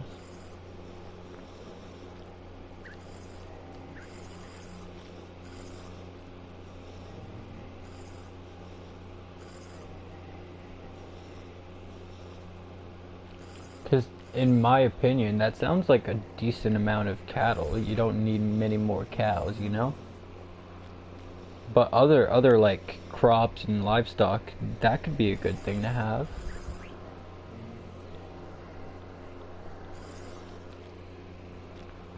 And yeah, that's mainly because they need like space to grow, thrive, and to be able to graze and all that kind of stuff. You have to give them a nice amount of space. What I've known farmers to do is they'll have their cows in the one field, which is all fenced in and stuff, you know. And then what they do is they'll bring, after those cows graze for so long and there's, you know, the grass and stuff like that isn't like very lush, they'll just move the cows over to like the next field that they have, and then, you know, let them graze on that one while the other one's growing back. And, you know, they have like 4 or 5 different fields that they cycle through, so then they just keep on being able to cycle, you know what I mean? In the winter, it's all about hay, though. All about hay.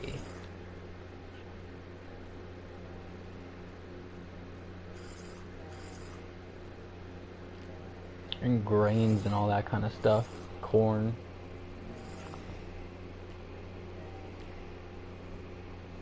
That's why you have to either buy that stuff by the bulk, which could make it cheaper, or grow it yourself. Which you see a lot of farmers up here do. Currently only milking cows.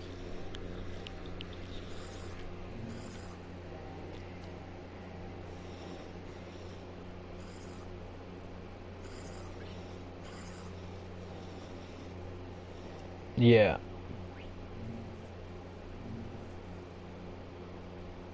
That's one thing I really like about the farm lifestyle, is it's kind of like a self-sustaining lifestyle. After you have everything going, it's not really that much money that you have to put into it, because everything is just self-sustaining, you know?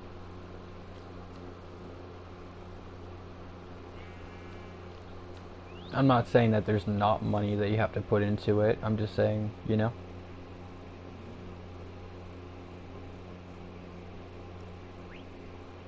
You know what I mean. 300 tons each year? Too hard to make corn? Dang. Like the soil's too hard, or what do you mean? The weather is, it's just too difficult? Like the conditions aren't right? There's like 80 species of corn. 80 different species of corn or something like that. I'm sure that one of them would grow nicely inside of your fields. You just have to find the right one, even if it takes a little bit of experimenting with. From the sounds of it, that would save you a lot of money.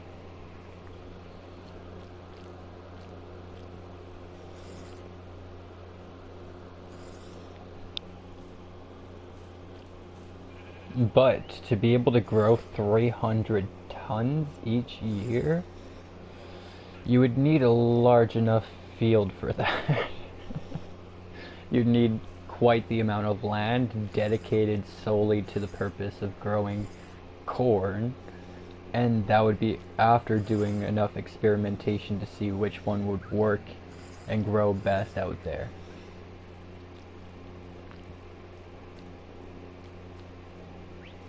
Or you're just talking the land isn't like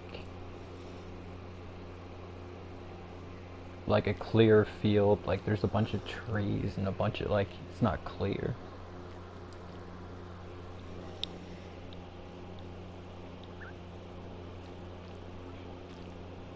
I don't know what the Netherlands landscape looks like. I'm not sure.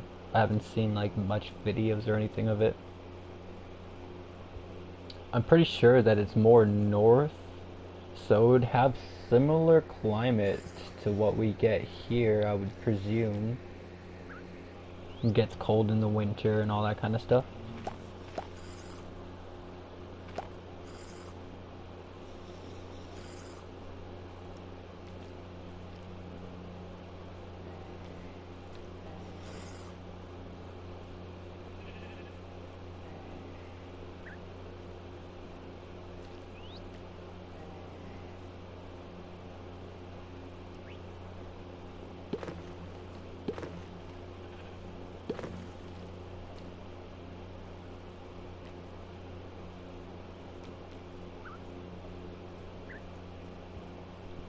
Alright, that sounds a little tricky.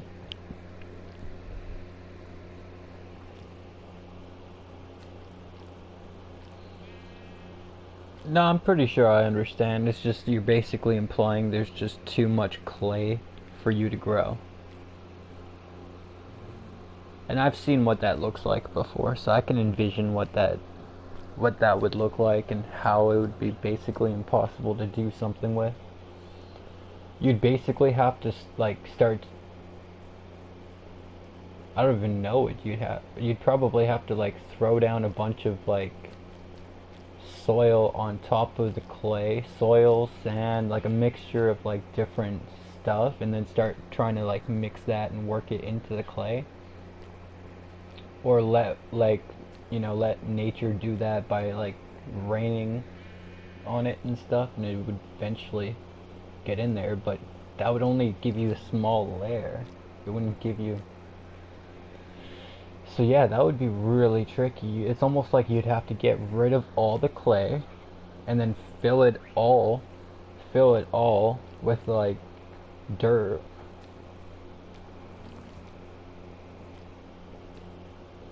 And clay is a valuable resource technically, so you could clear all the clay, sell all the clay as a commodity, clean it, make it all nice for pottery and all that kind of stuff, and sell it, and then use whatever profits that you get to fill in that land with good soil to grow with, and then boom.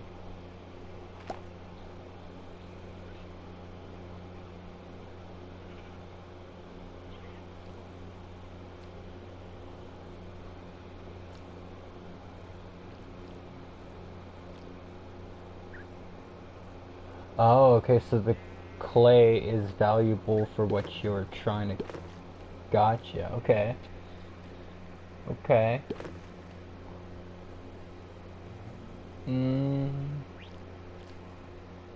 Yeah, you're in a tricky spot. It's almost like you just want to kind of approach your neighbor and try to buy a little portion of their land so then you could start growing, but then a little portion of their land might not go as far of a way that you need. So yeah, it's just like a tricky situation from the sounds of it.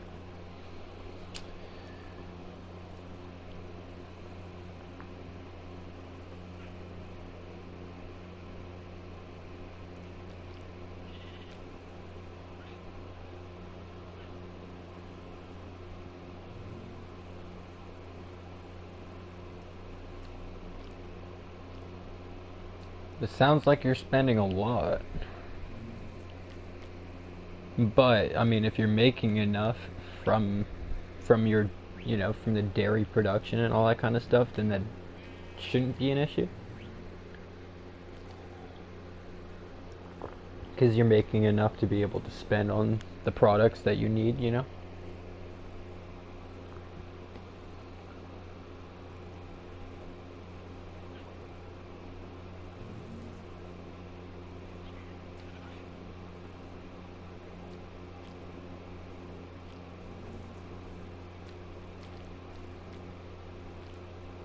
Oh, there you go. See, that's what you call being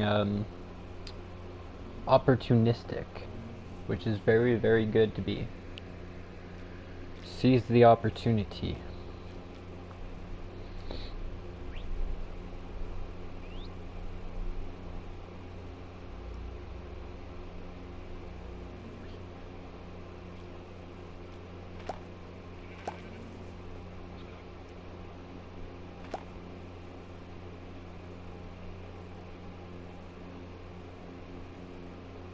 That's dope.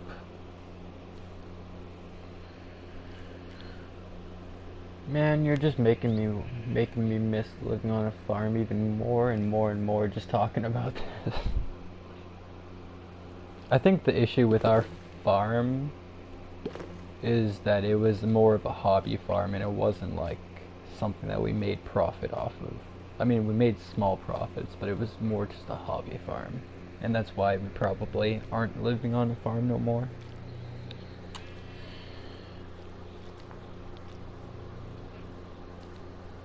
But man, do I ever miss it, waking up early in the morning, feeding the animals and all that kind of stuff, like before school.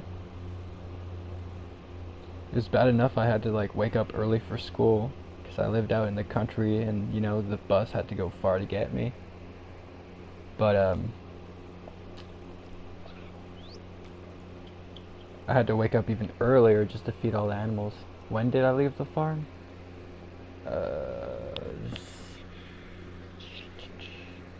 Trying to remember. It's like 8 years ago. I think I was like 16. I think.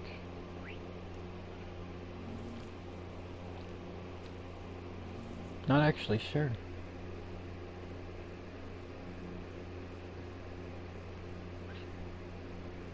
'14 through 16. I'm pretty sure. Or 15. No. 13 through 16? 13 through 16. Maybe 17. We had sheep, we had goats, we had pigs, and by pigs I mean like we had potbelly and then we had like some meat, like meat pigs as well, which we sold. We didn't actually slaughter them, we sold them. Um, we had cows, we had pony, and we even had a miniature horse. We had barn rabbits. Is that it? That might be it.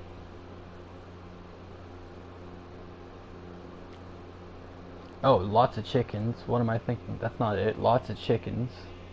And all sorts of different kinds of chickens. Like we had like fluffy chickens that had like these afros. We had these really colorful ones. We had a pheasant. We had fowls. We had quails and we had turkeys. And I did slaughter some chickens, a turkey. I don't think I ever did that with the quails. And we sold some meat and we ate some. It was mainly just for like it was like a hobby, like and like self to like save money, I guess. I don't know. A lot of the animals we had didn't really produce nothing for us. Like the sheep and the goats, we just had them. The horses, we just had them. Bob white quail? I don't know what that means. Damn, you guys had a lot of different animals. My grandma is still living on a farm for now and does not want any other animals. But when the message cut off, so I have to open up the message on my tablet.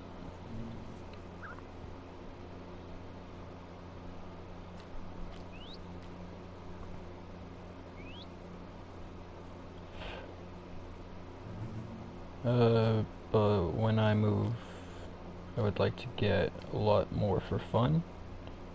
It's a type of quail? Ah, I didn't notice. I just thought that there was like one quail and that it was called quail. My bad.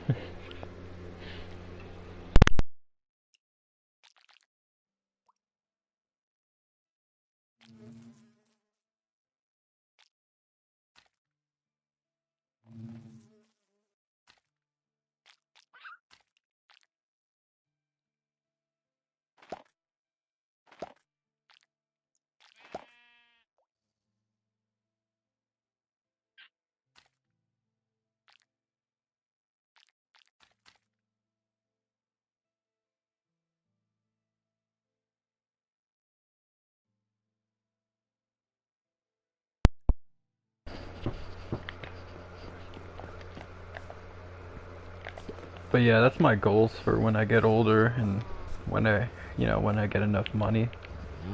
Is I want to just have a farm. Settle down as a farmer. I feel like if I'm living on a farm, I got myself a nice wife, that would be a nice time for me to have kids.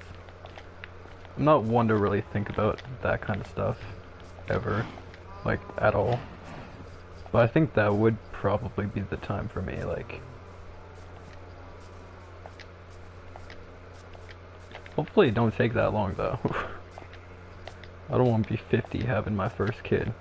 Who knows if I could even have them by then.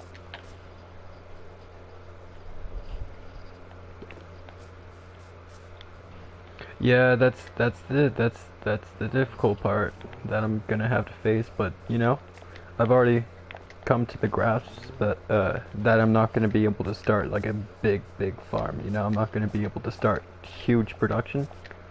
I'm gonna start off as a little tiny farm. Gonna make a little bit of profit each year. Save that profit and keep on improving upon my farm until it's something that, I feel is good.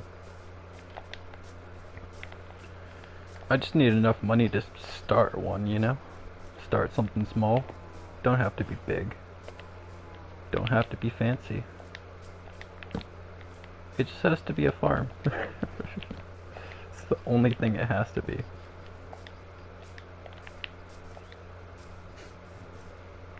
Real estate will be a pain.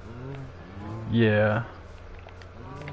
That's why I'm looking at different places to want to buy land and stuff like that. Because some places are cheaper to buy land and some places are more expensive, and then some places are cheaper to develop land and some places are more expensive if you're trying to develop the land. All that kind of stuff, because you have to have permits, if you want to chop a bunch of trees down on your own land, you have to have permits, if you want to all that kind of stuff. Especially here in Canada, where we're very picky about our landscape.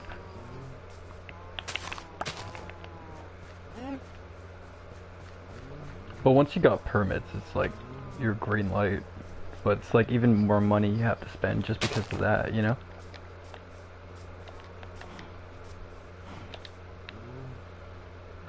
girlfriend is currently learning for vet and animals, so that's a plus for sure. Want at least 12 acres? For a start, that would be nice.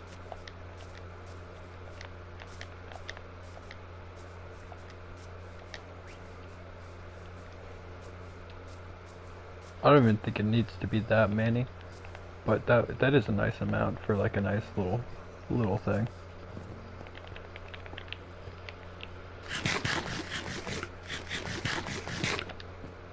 Is my buddy gonna hop on soon? Do you have any idea what land costs in Canada? Canada is a very big big piece of land, so it varies. It varies. It varies from place to place, you know what I mean?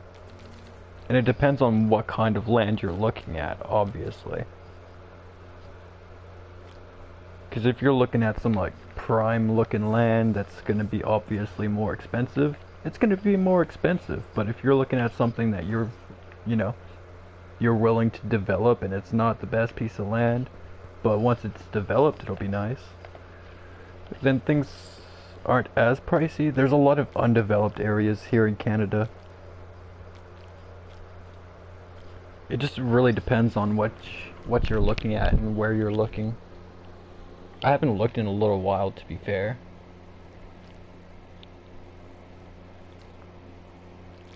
I know it's a range though.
For a second, I thought I was hearing tons of mobs, but it's just my parrots.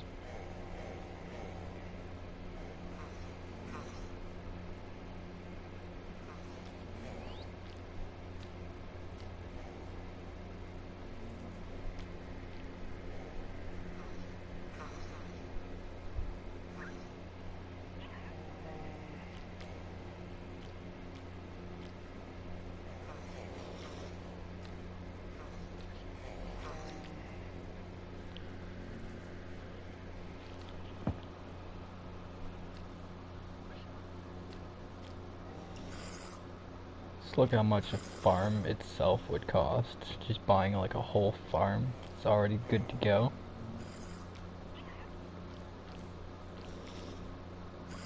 Wait, no, I want to specify in Canada though. Not trying to move to Iowa.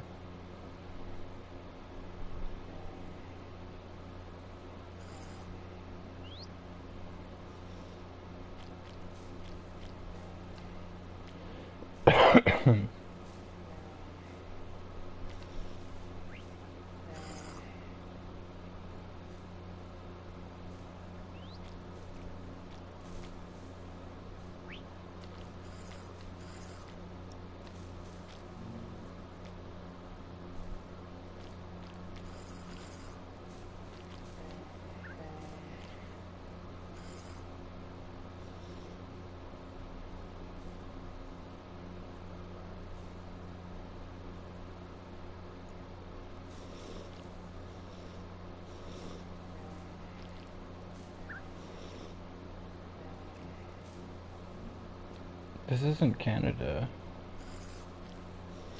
Showing me California. Okay, so this website's trash.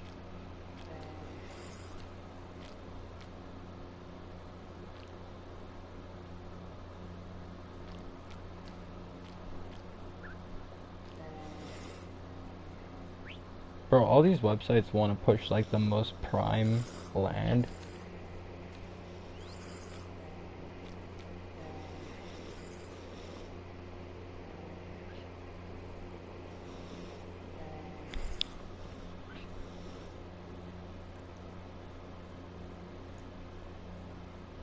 Okay, here we go. 100 acres is like 50K up to like how high does it go? Up to like 500 is as high as I'm. Okay, that one is a million basically. Okay, that's 1.3 mil.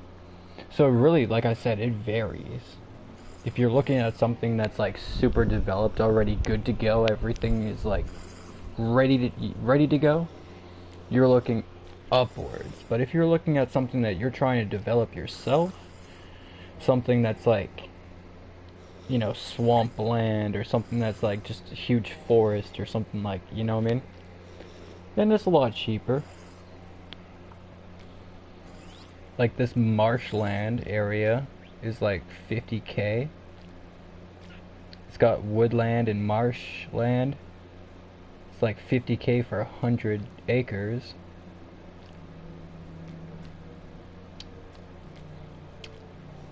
But you'd have to put a lot of money into that just to make it usable, make it worth, you know what I mean? It's not like it's good to go farmland. 100 acres of what looks to be some potentially nice land is around 200K, 150 to 200.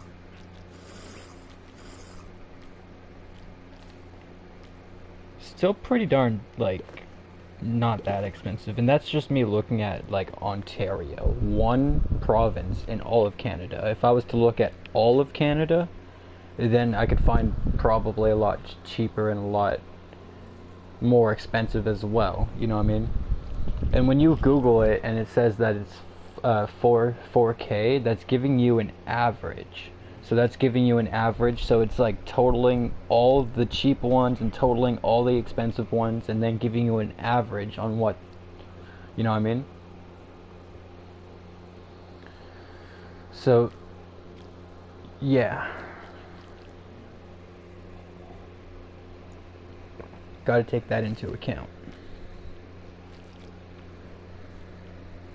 There's some places that you can get like probably $1,000 an acre. You know what I mean? But it's not going to be that good of land. Or it's going to be super remote and hard to get to and surrounded by a bunch of other people's land, so you'd have to cross through their land just to get to your land or some bullshit like that.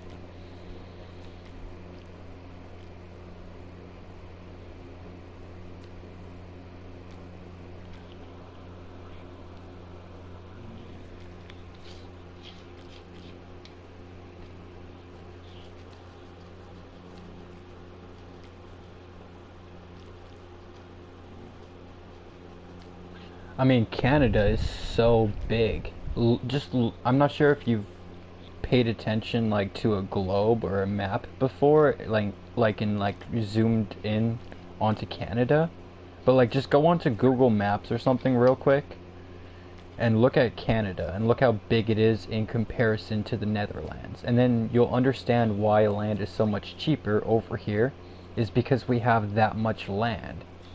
And then you also take into consideration the amount of land that we have per person because of our population.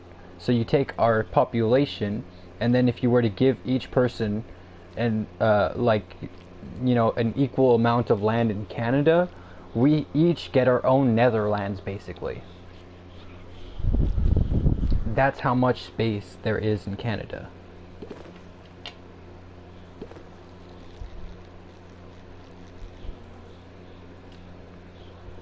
It's like you guys have less people than us probably in the Netherlands.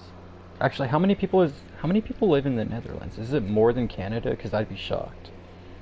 But anyways, I assume you guys have less people, but you have like more people per space. You have less space for all the people, you know?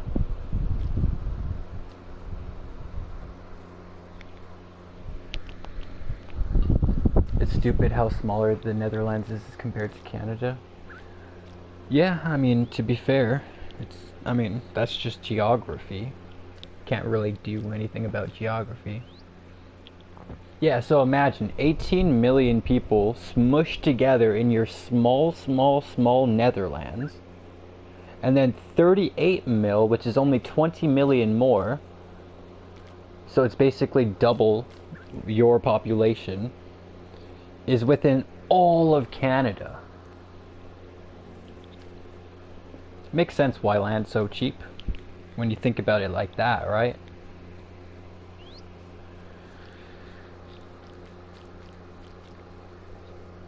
I like to make that comparison with like the states. Like New York, for example, has more people in just that one spot than all of Canada has.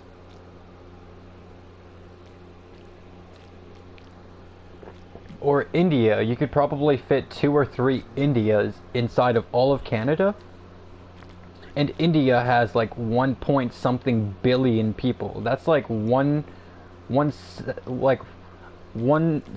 or 1/6 of the population of the whole entire planet. In a space that's less populated than ours, and less land than us. It makes no sense. There's just things, or China for another example, 1 point something billion people. If you put India and China together, their land masses, it doesn't equal Canada, but they have way more people than us.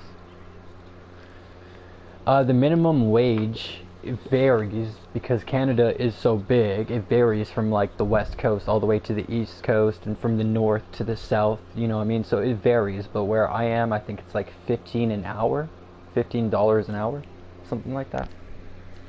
I'm not sure.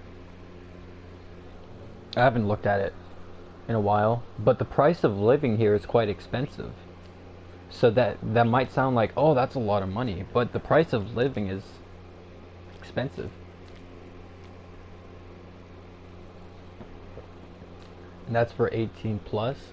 It don't matter what age you are. Minimum wage is minimum wage across the board.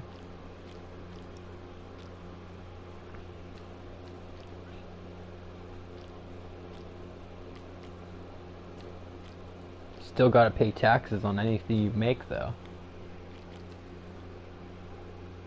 So it might be like 15 an hour, but you're still losing a lot of that to taxes.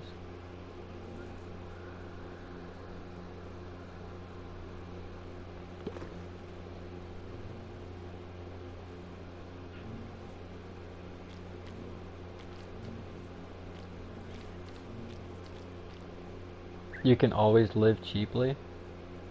You can, but the price of living is still expensive. No matter how cheap you live, rent, it doesn't make rent any cheaper, you know what I mean? Rent is something that's out of your control. Mortgage is something that's out of your control. Whatever you pay is what you have to pay, you know what I mean?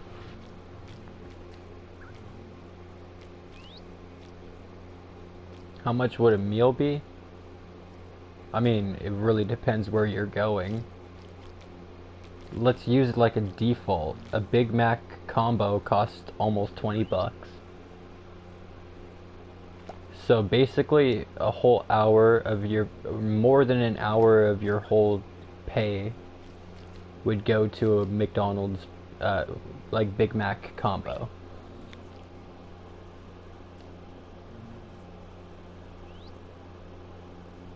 I think it's like 16 something. It's like plus taxes and then, yeah. Close to 20 bucks.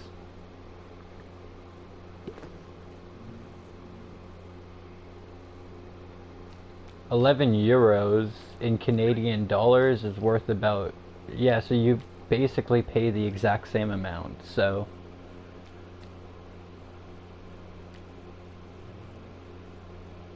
see, you're getting paid €5 an hour, but that kind of works out to basically the same thing. Because a euro is worth more than a Canadian dollar.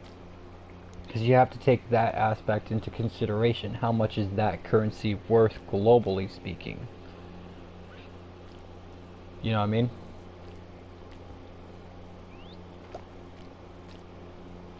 Because, you know, 15 Canadian dollars is only like, I'm not even sure how many euros, but it's less euros than it is dollars, you know what I mean? Our Canadian dollar is worth less than the American dollar, and the American dollar is worth less than a euro. So ours is like third if you were to take America, euro, and yeah, Canada.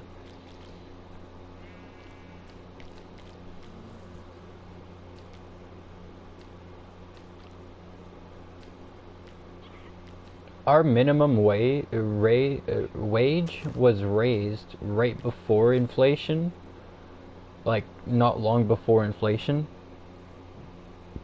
and we had already been dealing with our own political inflation and bullshit because, you know, the Canadian dollar is dropping in value, blah blah blah blah blah. So we're already dealing with our own inflation, and then COVID brings this whole new inflation. We tried to raise our minimum wage to try to combat against the inflation we were already dealing with. You know, politics, they were like, oh, let's just raise the minimum wage, it's going to make everything better, blah blah blah. And then, you know, COVID hits, brings this second wave of inflation that's even worse than the inflation we were going through before. And yeah, now things are just crazy compared to what it was like, you know, 5 years ago, 6 years ago.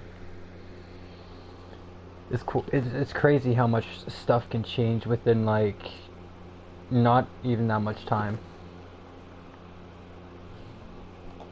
It's insane. €1 is 150. So €10 is 15.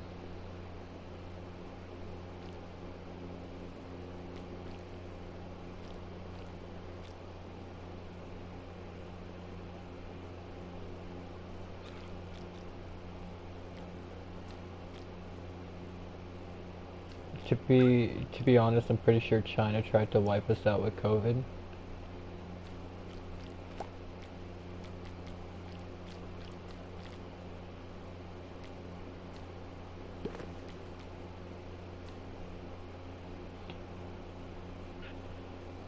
Yeah, no, it's no longer like you know how like your grandparents would be like, I remember when I was a kid, candy used to cost like a cent.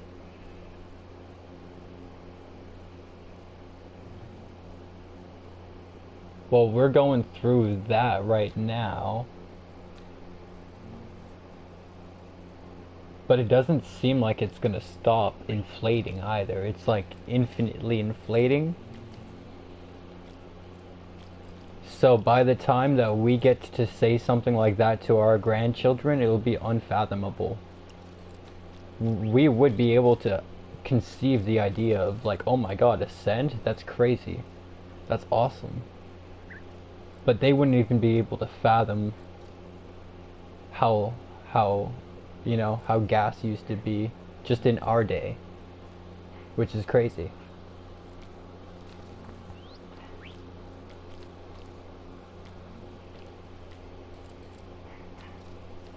That's what I'm talking about. It's just kind of like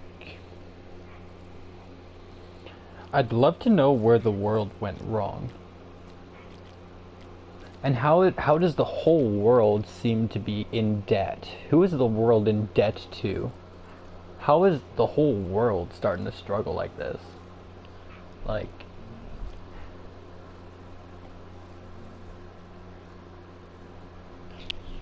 because you'd think, oh, inflation should affect, okay, like maybe like a couple regions of the planet, maybe like whatever.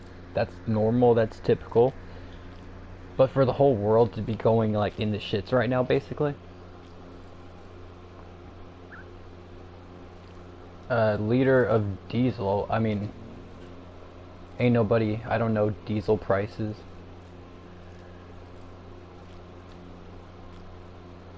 We go with normal gasoline.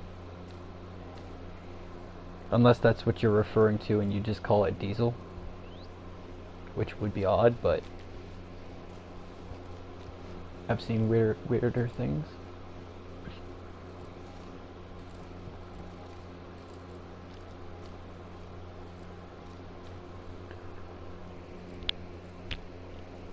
I blame politicians. Yeah, no, I blame the governments of the world right now. That's the only places that I could put my blame to.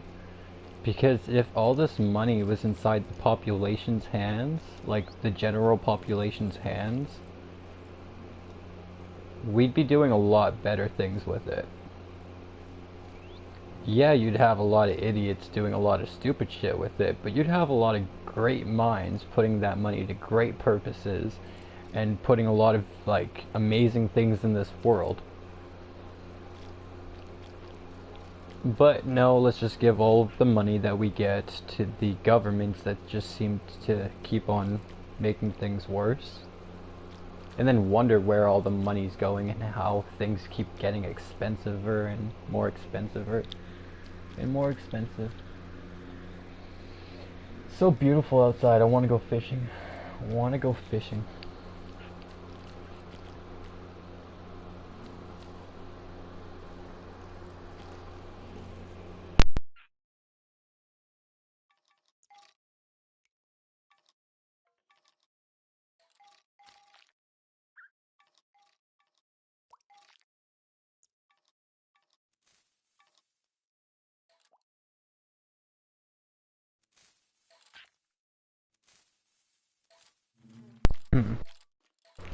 I've been saying for a while that if you were to divide the land equally amongst all the humans on this planet, and if you were to divide all the wealth amongst this planet, amongst all the humans on this planet, equally, so everyone would get like, let's just say like 10,000 acres.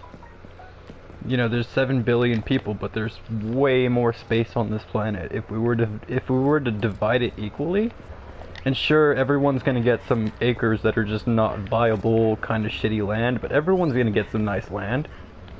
Everyone's gonna get huge wealth. I think the world would become a better place. I think people would put the resources to better use. Everyone would become self-sufficient. currency would become obsolete. We'd go back to trading and stuff, which would be probably more beneficial. Because let's face it, right? You work to get money, so then you could buy something. Whereas in the in the super olden days, you would make something, give that something to somebody, and they would give you their something for your something. Trading. So if you had like a surplus of corn as your crops, you had lots of corn. But your neighbor grew wheat, and you had all the corn and he had all the wheat. What would you do? You have all the wheat in the world that you would ever need and extra. And he's got all the corn in the world that he would ever need and extra. What do? You go trade some of your wheat for the corn, or vice versa. And then your neighbor down the street, oh, he's got some sheep. He's got wool. Maybe he's interested in, trading for some of that wool. Or maybe trading, a breeding pair of sheep. There you go. Now you've also got sheep, or you've got wool. Now you've got another commodity that you could trade. Now you've got corn, wool, and you've got possibly sheep, and you've got possibly wheat. And then your neighbor down the street, he's got cow, he's got leather, he's got all this stuff that comes from cows.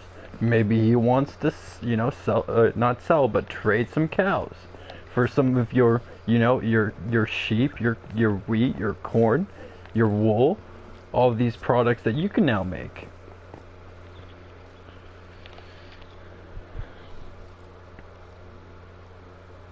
That's what I'm saying, bro. Let's just go back to the olden days.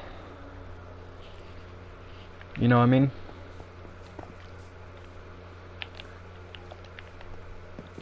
It's because people are just like, they need way more than that nowadays. You know what I mean? And you'd still, like, in my perfect world, you'd still have doctors, you'd still have people researching and, all that kind of stuff, developing, medical, like, medicines and all that kind of stuff. Those guys, you trade with them as well,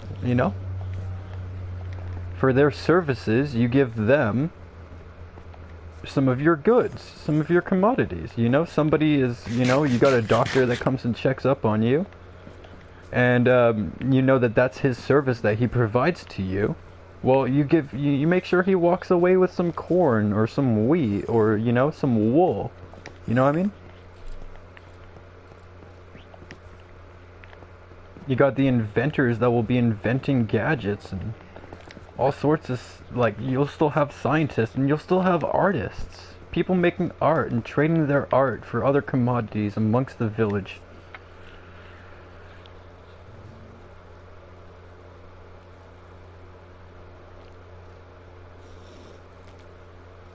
When was it when cash was invented and everyone just wait, no, let me reread that last one. Sometimes I wonder where it went wrong. Was it when cash was invented and everyone was just wanted more and more and more?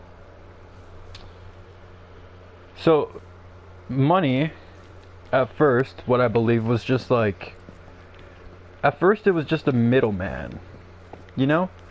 You've got this valuable resource that you would give to somebody in exchange for something that they have. That's why we used to make coins out of gold and silver and all these precious metals that were actually valuable and served a purpose during their time. Because of that, it was a good middleman, because it actually had material worth to it. Somebody has some wool. Well, you're gonna give him some gold coins now for that wool, and you're gonna go take that wool, and use it or whatever, make some, like, some threads or something, some cord, and then you go sell that cord for some more gold. You go trade it in exchange for gold. And then, blah, blah, blah. it worked as a middleman, but it went wrong. Probably, the first time it went wrong is when you started in like when the world implemented taxes. Probably back when like we had like ancient Egyptians and all that kind of stuff. I want to say. Or any time that we had someone in a place of power like that you would have to pay tribute to. So almost for all time, all recorded time. But where it really went wrong isn't even taxes, it's capitalism. It's literally, you said it, and everyone just wanted more and more and more. That is literally the definition of capitalism, trying to obtain as much as you can. Like, I'll explain capitalism in like, not a quote, but as an example, okay? So, you buy one house, and you rent that house out. And then with all the profits that you get, you can now buy a second house. And then you're renting that house out. Now you're able to buy 2 houses in time. And now you're renting 4 houses out. And eventually you own a whole street. Eventually you own a whole block. Eventually you own a whole neighborhood. Eventually you own a whole city. That's capitalism.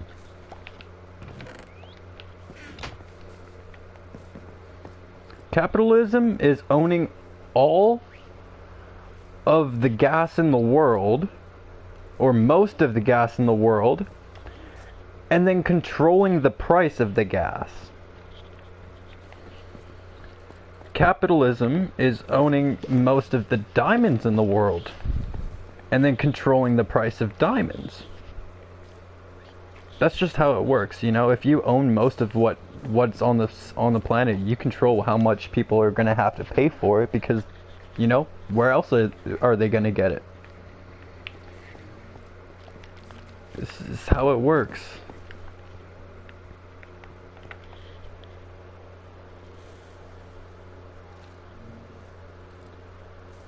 And understandably, this is why, like, Russia and China and all these places, like a lot of these like places that, well, I don't want to just start listing names, but just anywhere that really hates the West, and whenever they refer to the West as the West, they mean the US. They hate them. It's because of the capitalism that they end up bringing.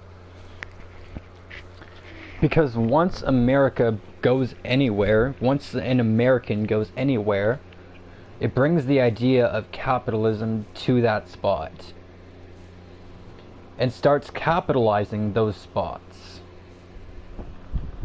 That's why no matter where you go on this planet, you'll see things that look the exact same. All the street lights, they look the same. All the street signs, they basically look the same. All the roads, they look the same. Everything looks the same. Why? Because capitalism was there. Duh. What's cool is when you look at ancient, like, civilizations and shit, nothing really was the same. You could tell that they weren't affected by the same things that we're affected by today, you know?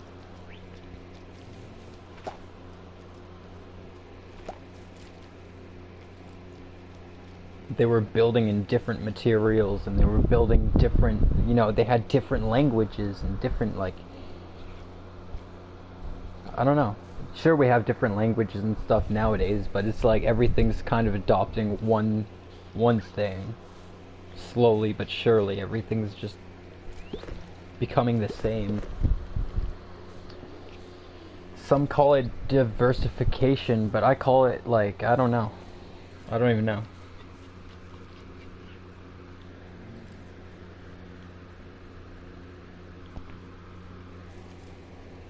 Like, I'm not complaining.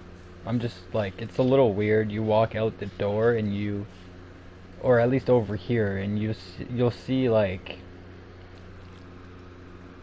like, I don't want to sound like negative about it, but you see like so many mixed races that it makes you wonder where you are. But that's possibly just how Canada is, or maybe that's how the rest of the world's becoming because of diversification and whatnot, but I don't know. From what I've seen in videos too, it's like places in Europe, it's like the same thing basically. It's just, I don't know. You end up having culture still, but the culture of those places are then weakened because you have, instead of the one culture that's in that one region, you have 50 cultures. And then one of them eventually becomes the dominant one, and it might not be the one that was there originally.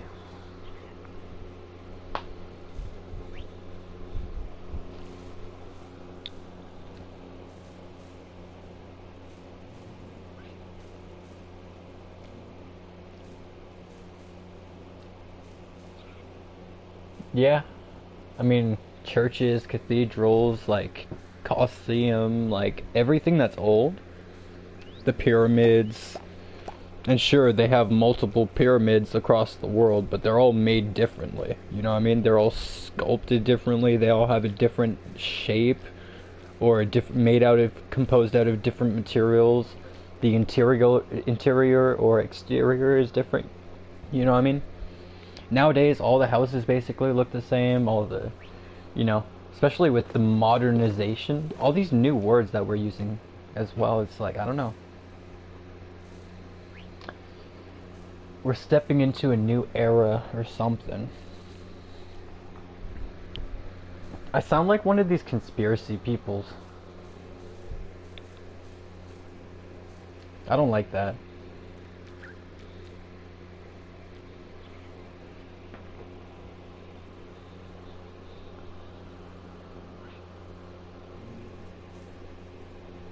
Yeah, no, just as an example, if you were to go downtown in my city, you'll see I live in the capital of Canada, so you'll see the Parliament buildings, and the Parliament buildings and anything that's attached to it looks old because it was built in the olden days.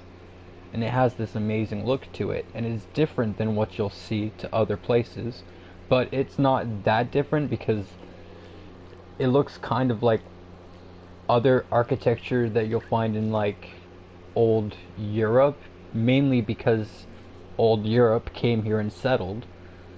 But it just adds this like whole aesthetic. You'll see like a bunch of like modern buildings and stuff, and then you just see the Parliament building, and it's like this. I don't know. It's pretty cool. And it shows you kind of what things were like, how things were built back then to look different and look cool, and I don't know.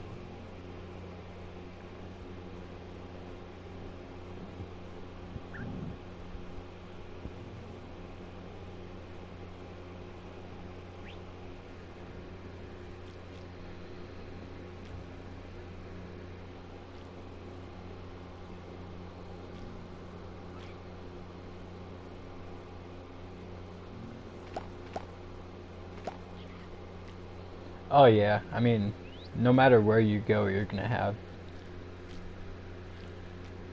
a bunch of crackheads and shit.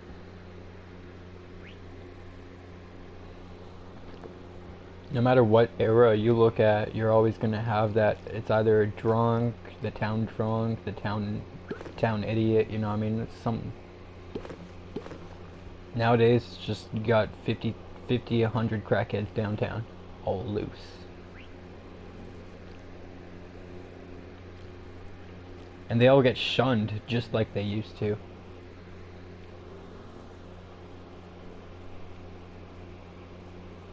They all get shunned. Only difference is we probably in the olden days we would have like cast them away.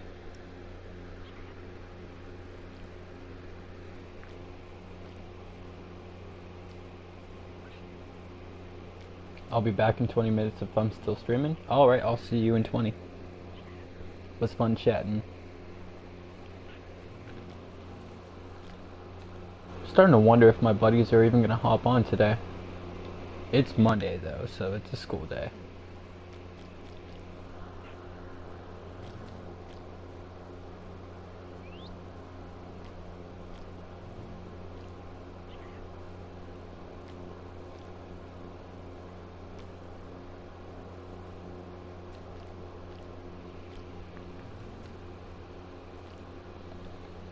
I'll be right back in 2 minutes, chat. I gotta do something.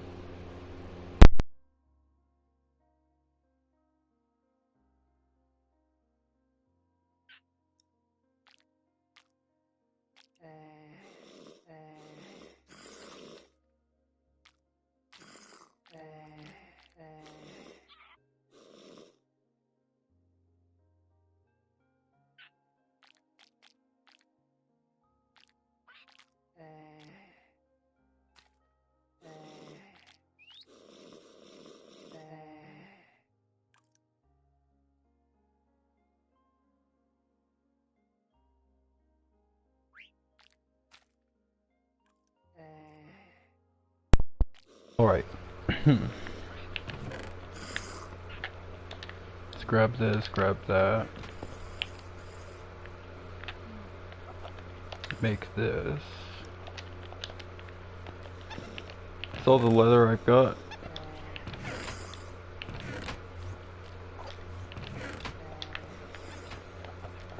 Cool. Specs have any leather? No. She's making my little parrot's making a witch noise. It's cute. It's actually cute. It's like a little giggle, like.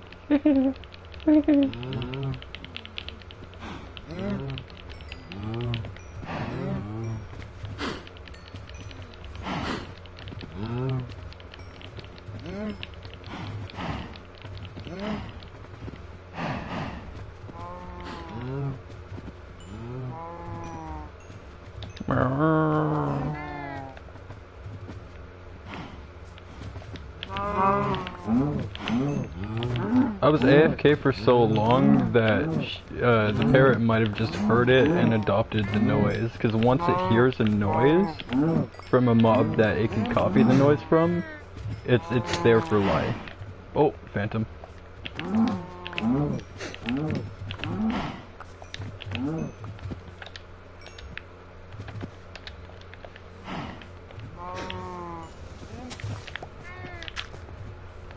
I've seen that zombie coming.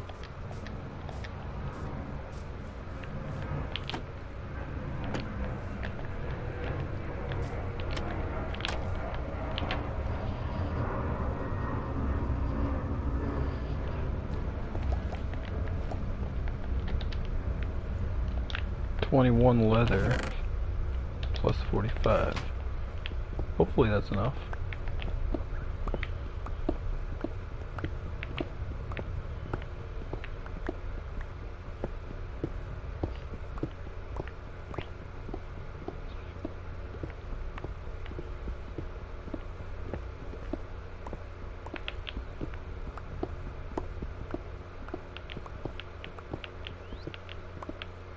Bro, I've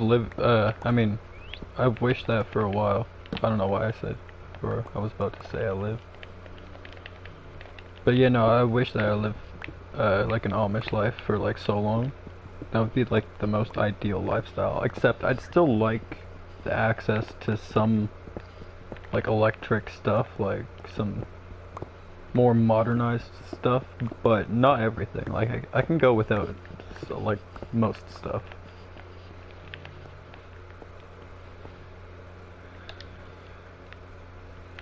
But a lot of stuff I'd like to keep.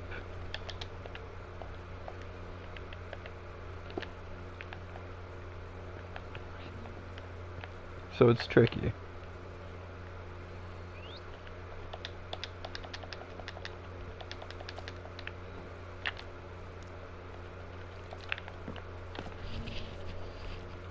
Oh yeah, I've got to go get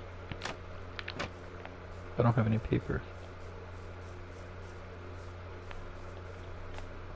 Yeah, no, for that alone, just the better kind of lifestyle. Just that alone makes it worth it.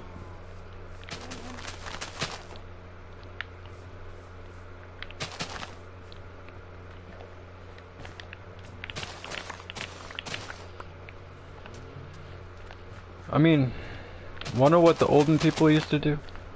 They used to like ferment stuff, or salt stuff, or dry stuff, sun dry stuff, or you know what I mean? Like smoke stuff. There's other means to preserving stuff. Making vinegar and then submerging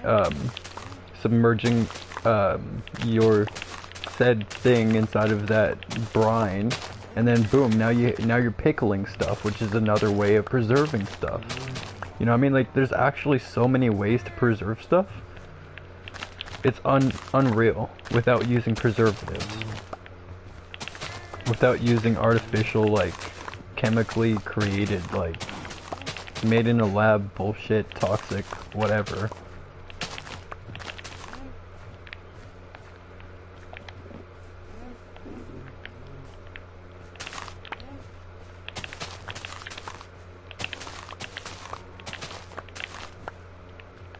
There's actually so many ways that you could preserve food.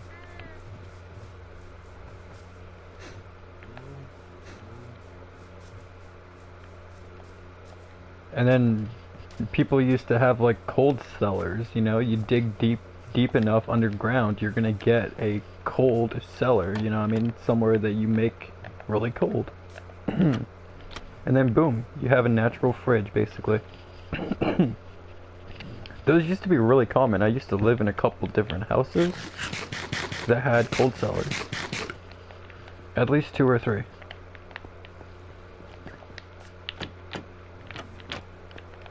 You'll see them in like older places more commonly. Really rare to see it in a newer place, unless that newer place is somewhere that was an older place but then converted to a like newer place.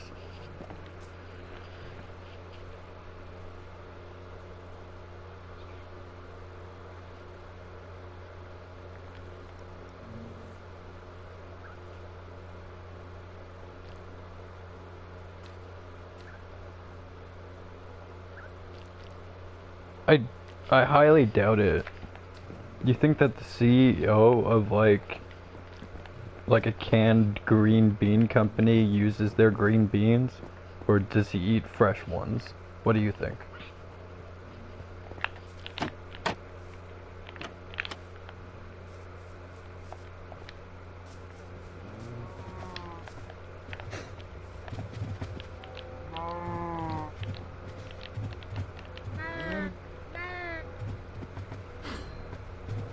The main reason that the non-GMO, organic, and all that kind of stuff, like the humane, blah blah blah, all that kind of stuff, is more expensive in a lot of cases, is because guess who can afford it?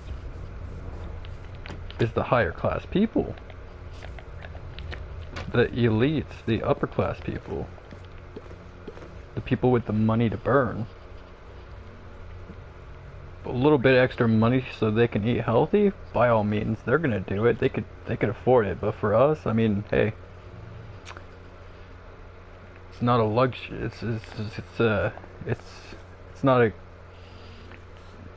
it's a luxury. It's not a convenience or whatever, you know, something like that.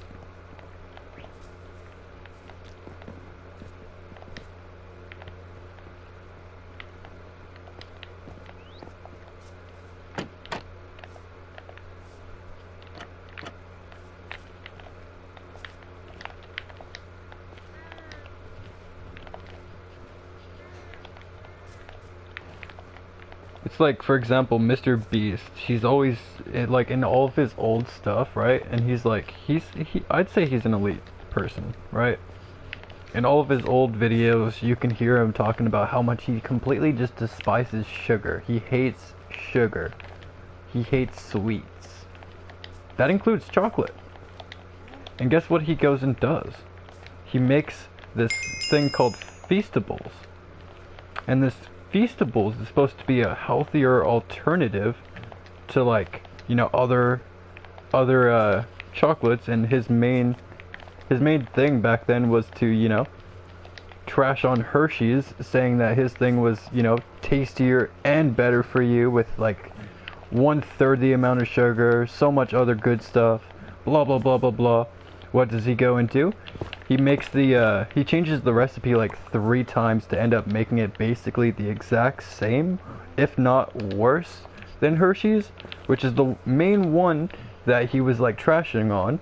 Now, whenever he promotes this video, he usually gets other people, whenever he promotes this product, he usually gets other people to eat it because he obviously despises it. And anytime he does take a bite of it, it's this tiny little nibble out of the corner where it's barely even noticeable. If you loved your own chocolate, bro, you'd be taking a nice bite of it. Now, shut up, suck my fucking, you know? This is bullshit like that, bro.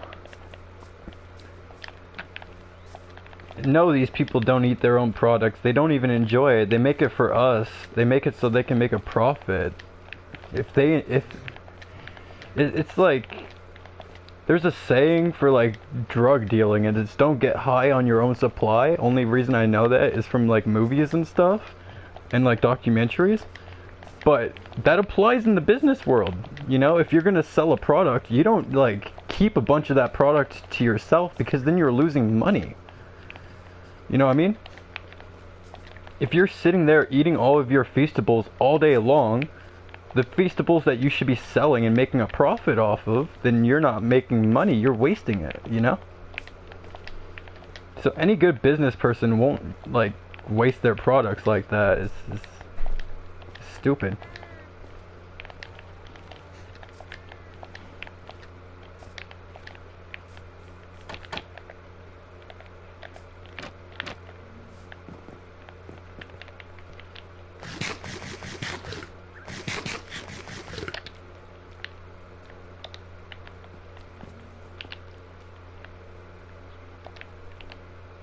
Oh, I'm in the construction section.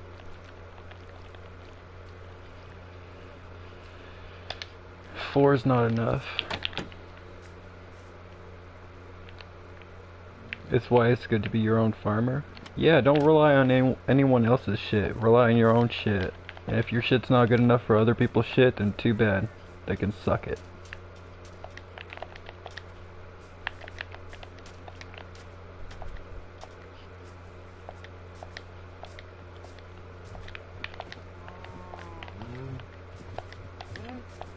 I'd be like the best and worst motivational speaker of all time. I swear.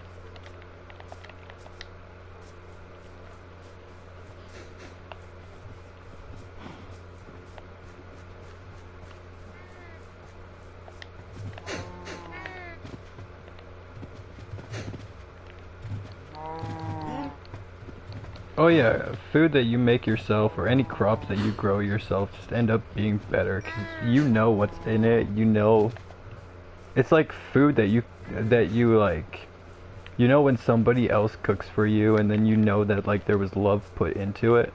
That love is just like, I want to say it's like kind of just knowing like the comfort of like knowing what's in it and what's going into it and all that kind of stuff, you know?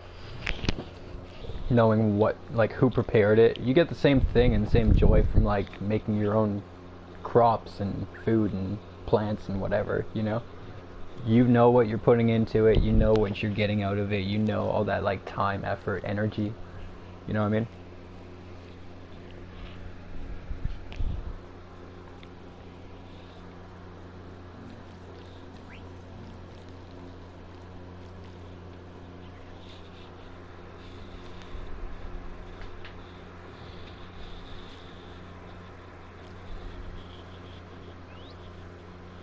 Oh, I'm tired.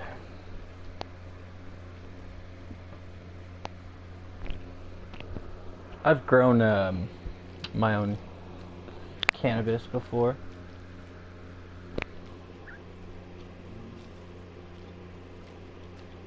Disclaimer, cannabis is legal for the recreational and medicinal purposes inside of Canada. Disclaimer. I don't know why I feel I need to say that, but I feel I probably do.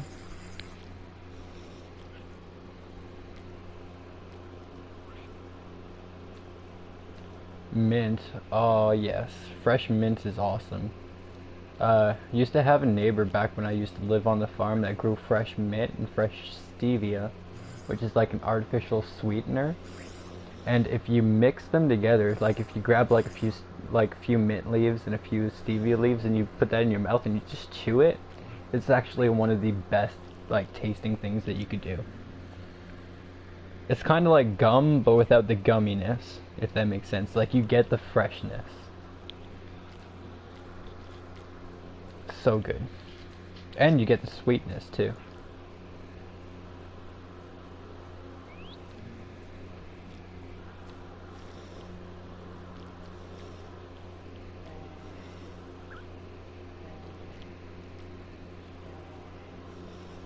Used to grow chocolate mint. What do you mean grow chocolate mint?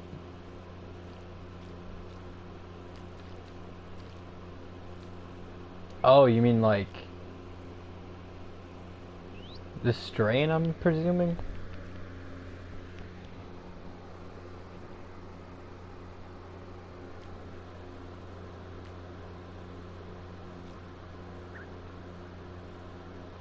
Oh, it's a type of mint?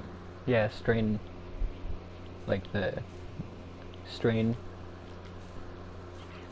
That's usually like when you're referring to a different type of the same plant, it's a different strain.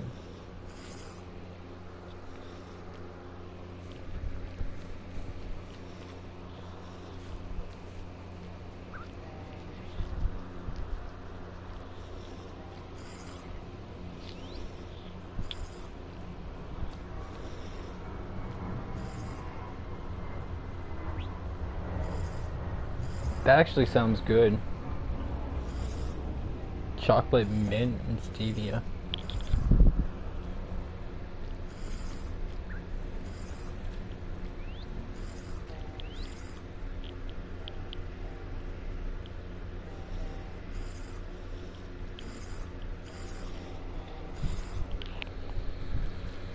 Oh yes. I've also had like fresh rosemary and fresh like thyme and fresh like other herbs before. Grandma used to grow that stuff. Fresh tomatoes, fresh corn. Everything just tastes better when it's fresh, to be honest. Fresh like peas.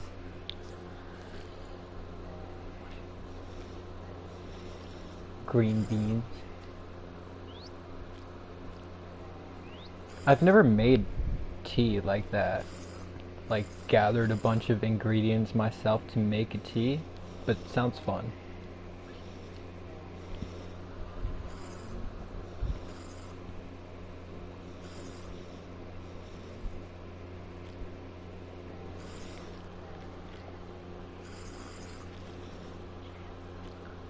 I love how we're just having a bunch of like kind of like random conversations. Talking about tea, talking about farming, talking about fishing, talking about mint, talking about all sorts of stuff. There's monsters nearby, but I want to sleep. Come at me, bro.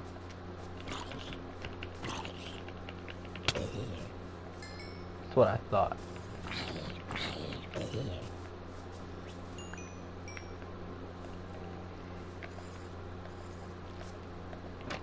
We good now? We good. Fat stuff, if you ain't got a bed, back out and then join back. Please.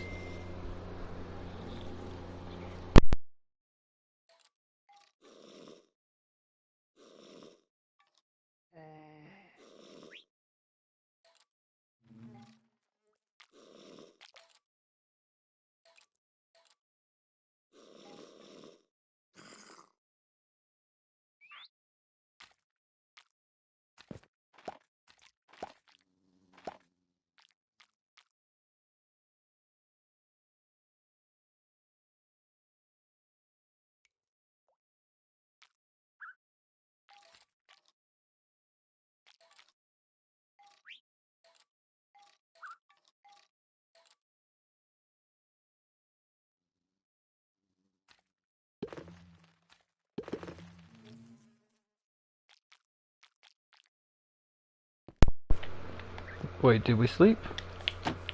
Nice.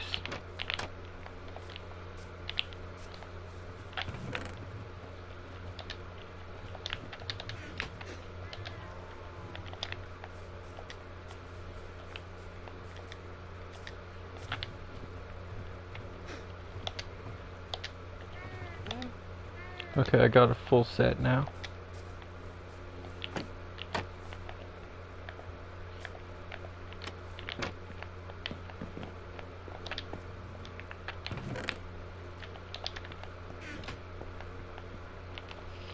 What level is it? 8. Not good enough, right, chat? Oh, I should have just stayed up during the night to fight some skeletons to get bones for bone meal, so then I could grow sugarcane faster that way. Do I have any bones? Does Specs have any bones? Do I have any bones?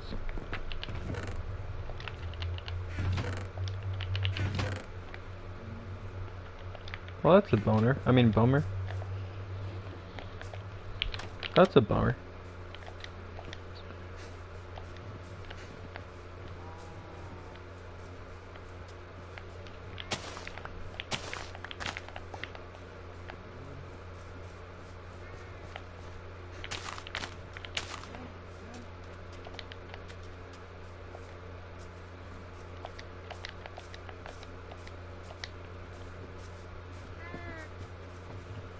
I guess I could increase my wheat production.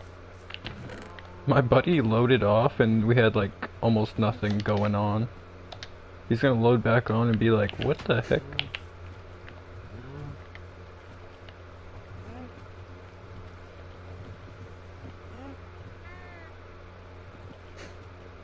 I'll make an iron hoe, that way it lasts a bit longer.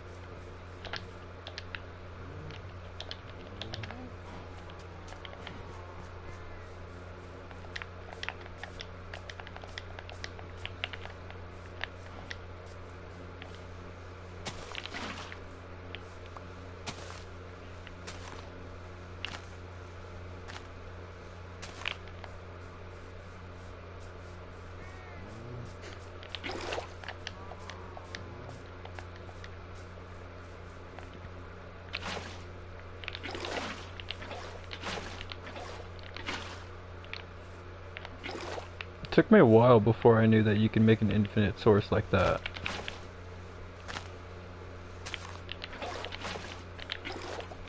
Makes making fields a lot easier.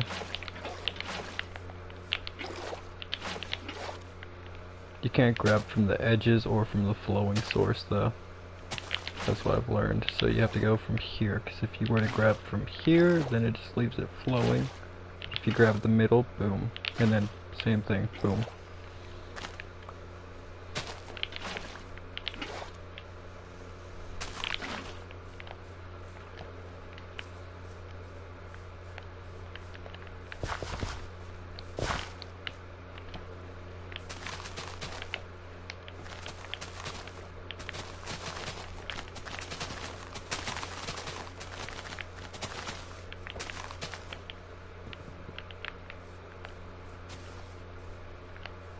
Just gonna leave this.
Fat Stuff, if you come over here, I can give you some iron gear and stuff, and then you can help me fight mobs. I'll turn on your settings to allow you to fight mobs. That way you can technically help me beat the game, just without griefing abilities. Anything you need, just like food or anything, just let me know and then I'll end up giving it to you.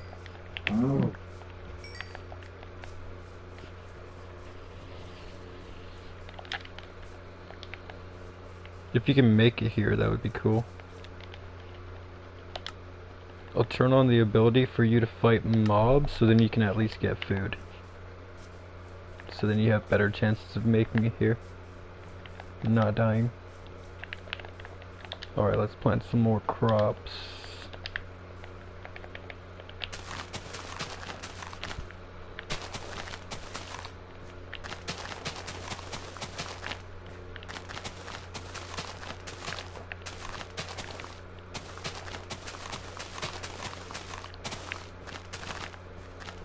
I want to turn the random tick speed up,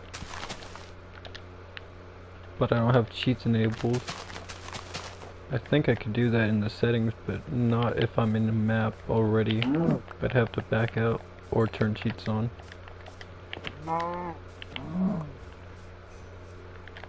Because it's taking forever for things to grow.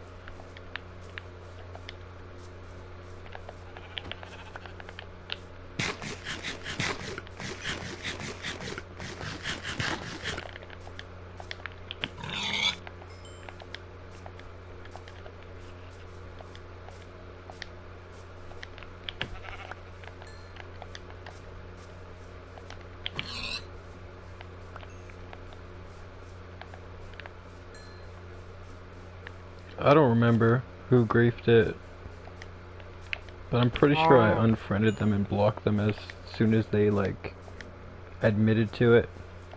Cause that's just not cool.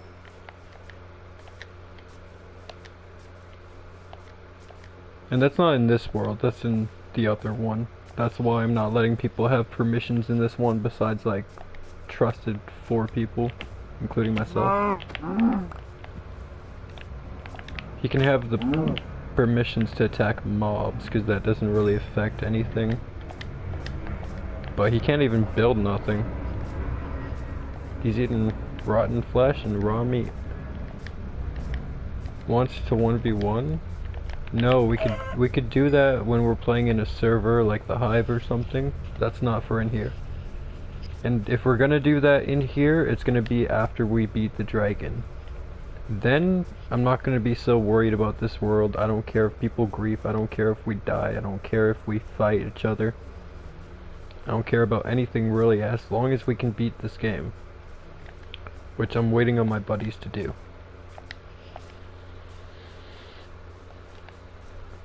If you want, you can still help me get some blaze rods. I give you the permissions to attack mobs. I'll give you some stuff when you get to me. Give you some iron gear and some food.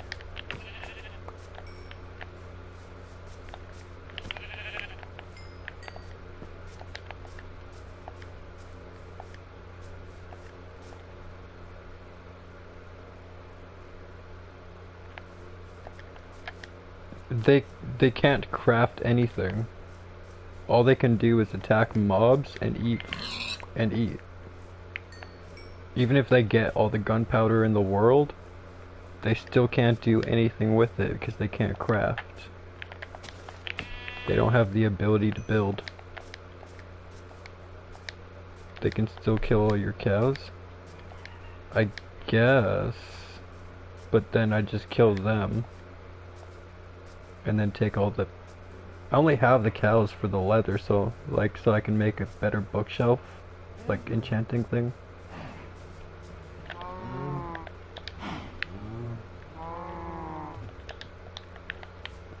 Just to get like a better, higher level enchanting table. Plus, I mean, I want to assume he wouldn't grief because I'm offering to be nice and give him food, give him permissions to, you know, to do some stuff.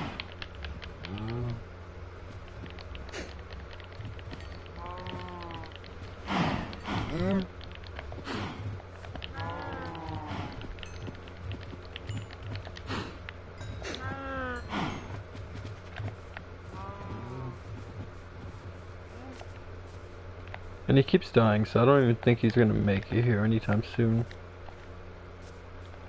Wait, they can't chop trees or mine? Nope, they can't mine, they can't build, they can't do anything besides attack mobs.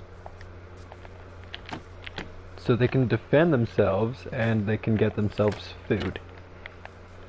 And then when they get to me, then they can, you know, be my partner to help me inside the nether and help me beat the dragon. Because all they need to help me beat the game is the ability to attack mobs. That's all they need.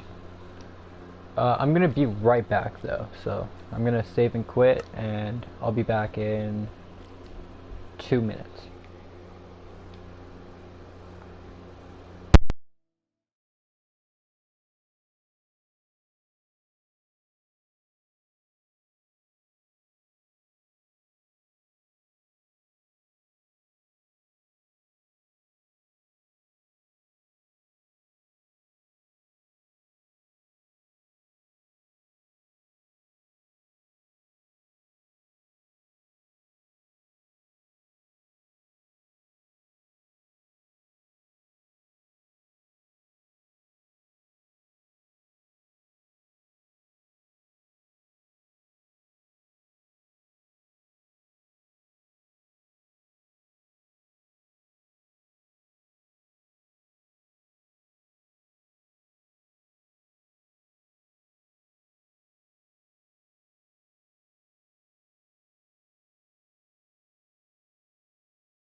Yo.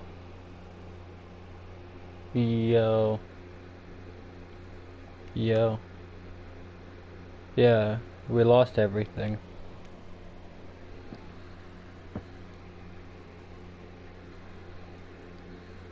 Everything.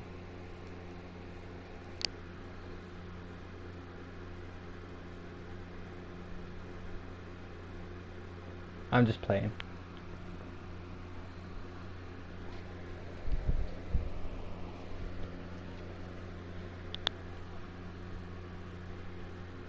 Although, when you get in, I want you to tell me if you like what I've done with the place.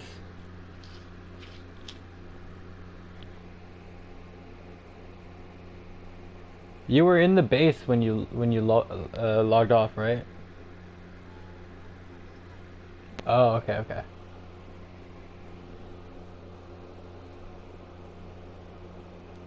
Uh, Fat. I forget the other part, but fat something.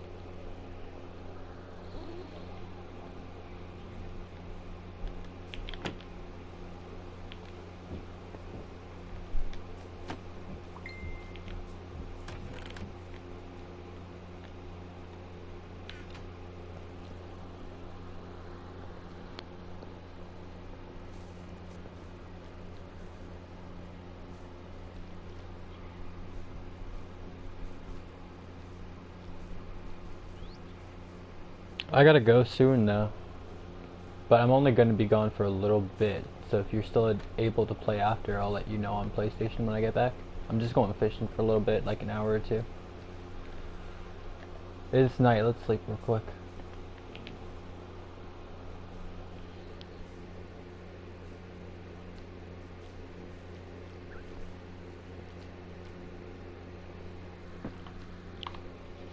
Alright, then you just message me when you're back then.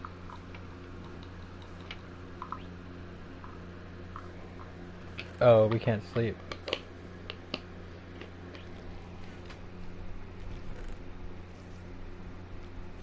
Nope. I got diamonds though.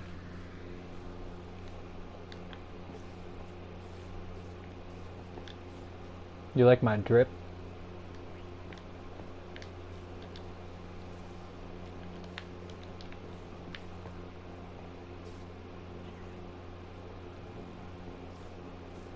Check your inventory.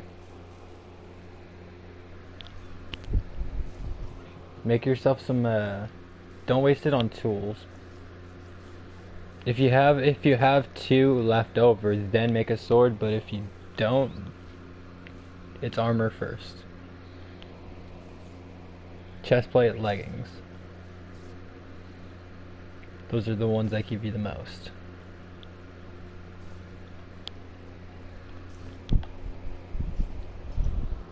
And then you probably have enough for a sword. How much is left? You need wood? Here you go.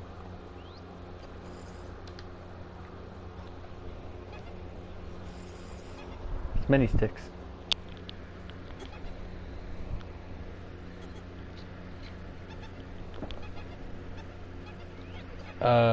Do you have enough for a helmet or boots?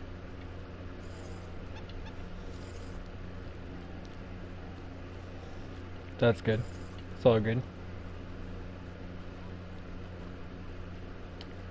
What level are you?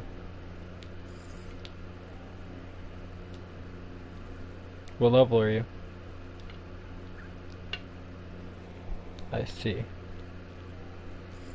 We should try to sometime eventually make an XP farm.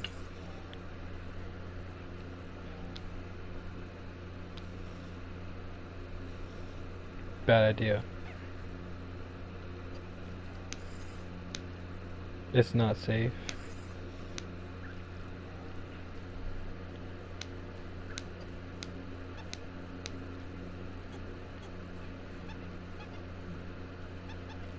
I don't want you to waste your levels if you die though.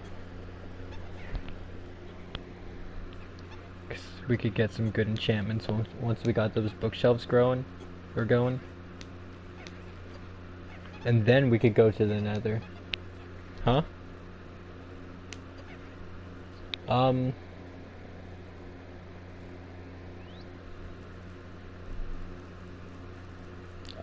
I don't know, I'm probably gonna have to go soon. And we need lots of blocks for an XP farm.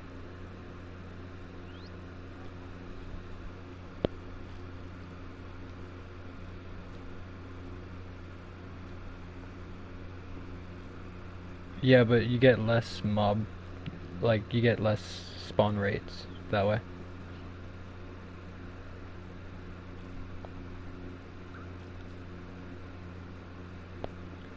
What we'll really want to do is go over an ocean and then build it above an ocean, like super high in the sky. Because nothing spawns up there, so then when we give them something to spawn in, we're gonna get a whole lot. Because everything that could spawn will spawn.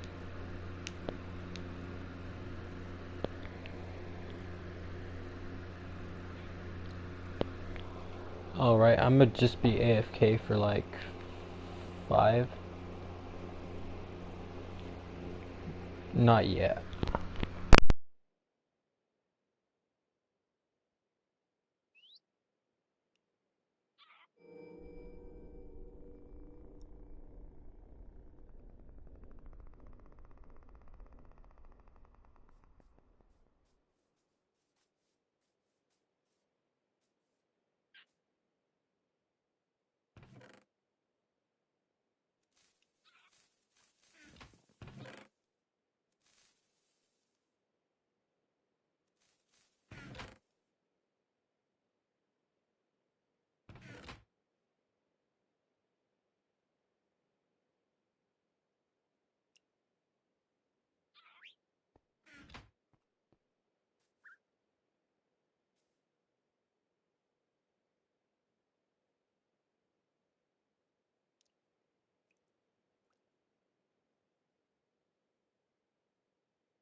Yeah. Really? Really? Specs. I gotta go now. Quickly.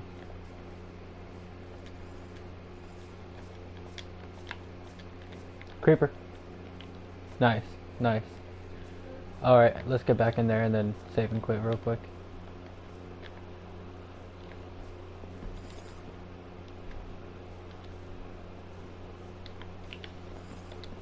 Later.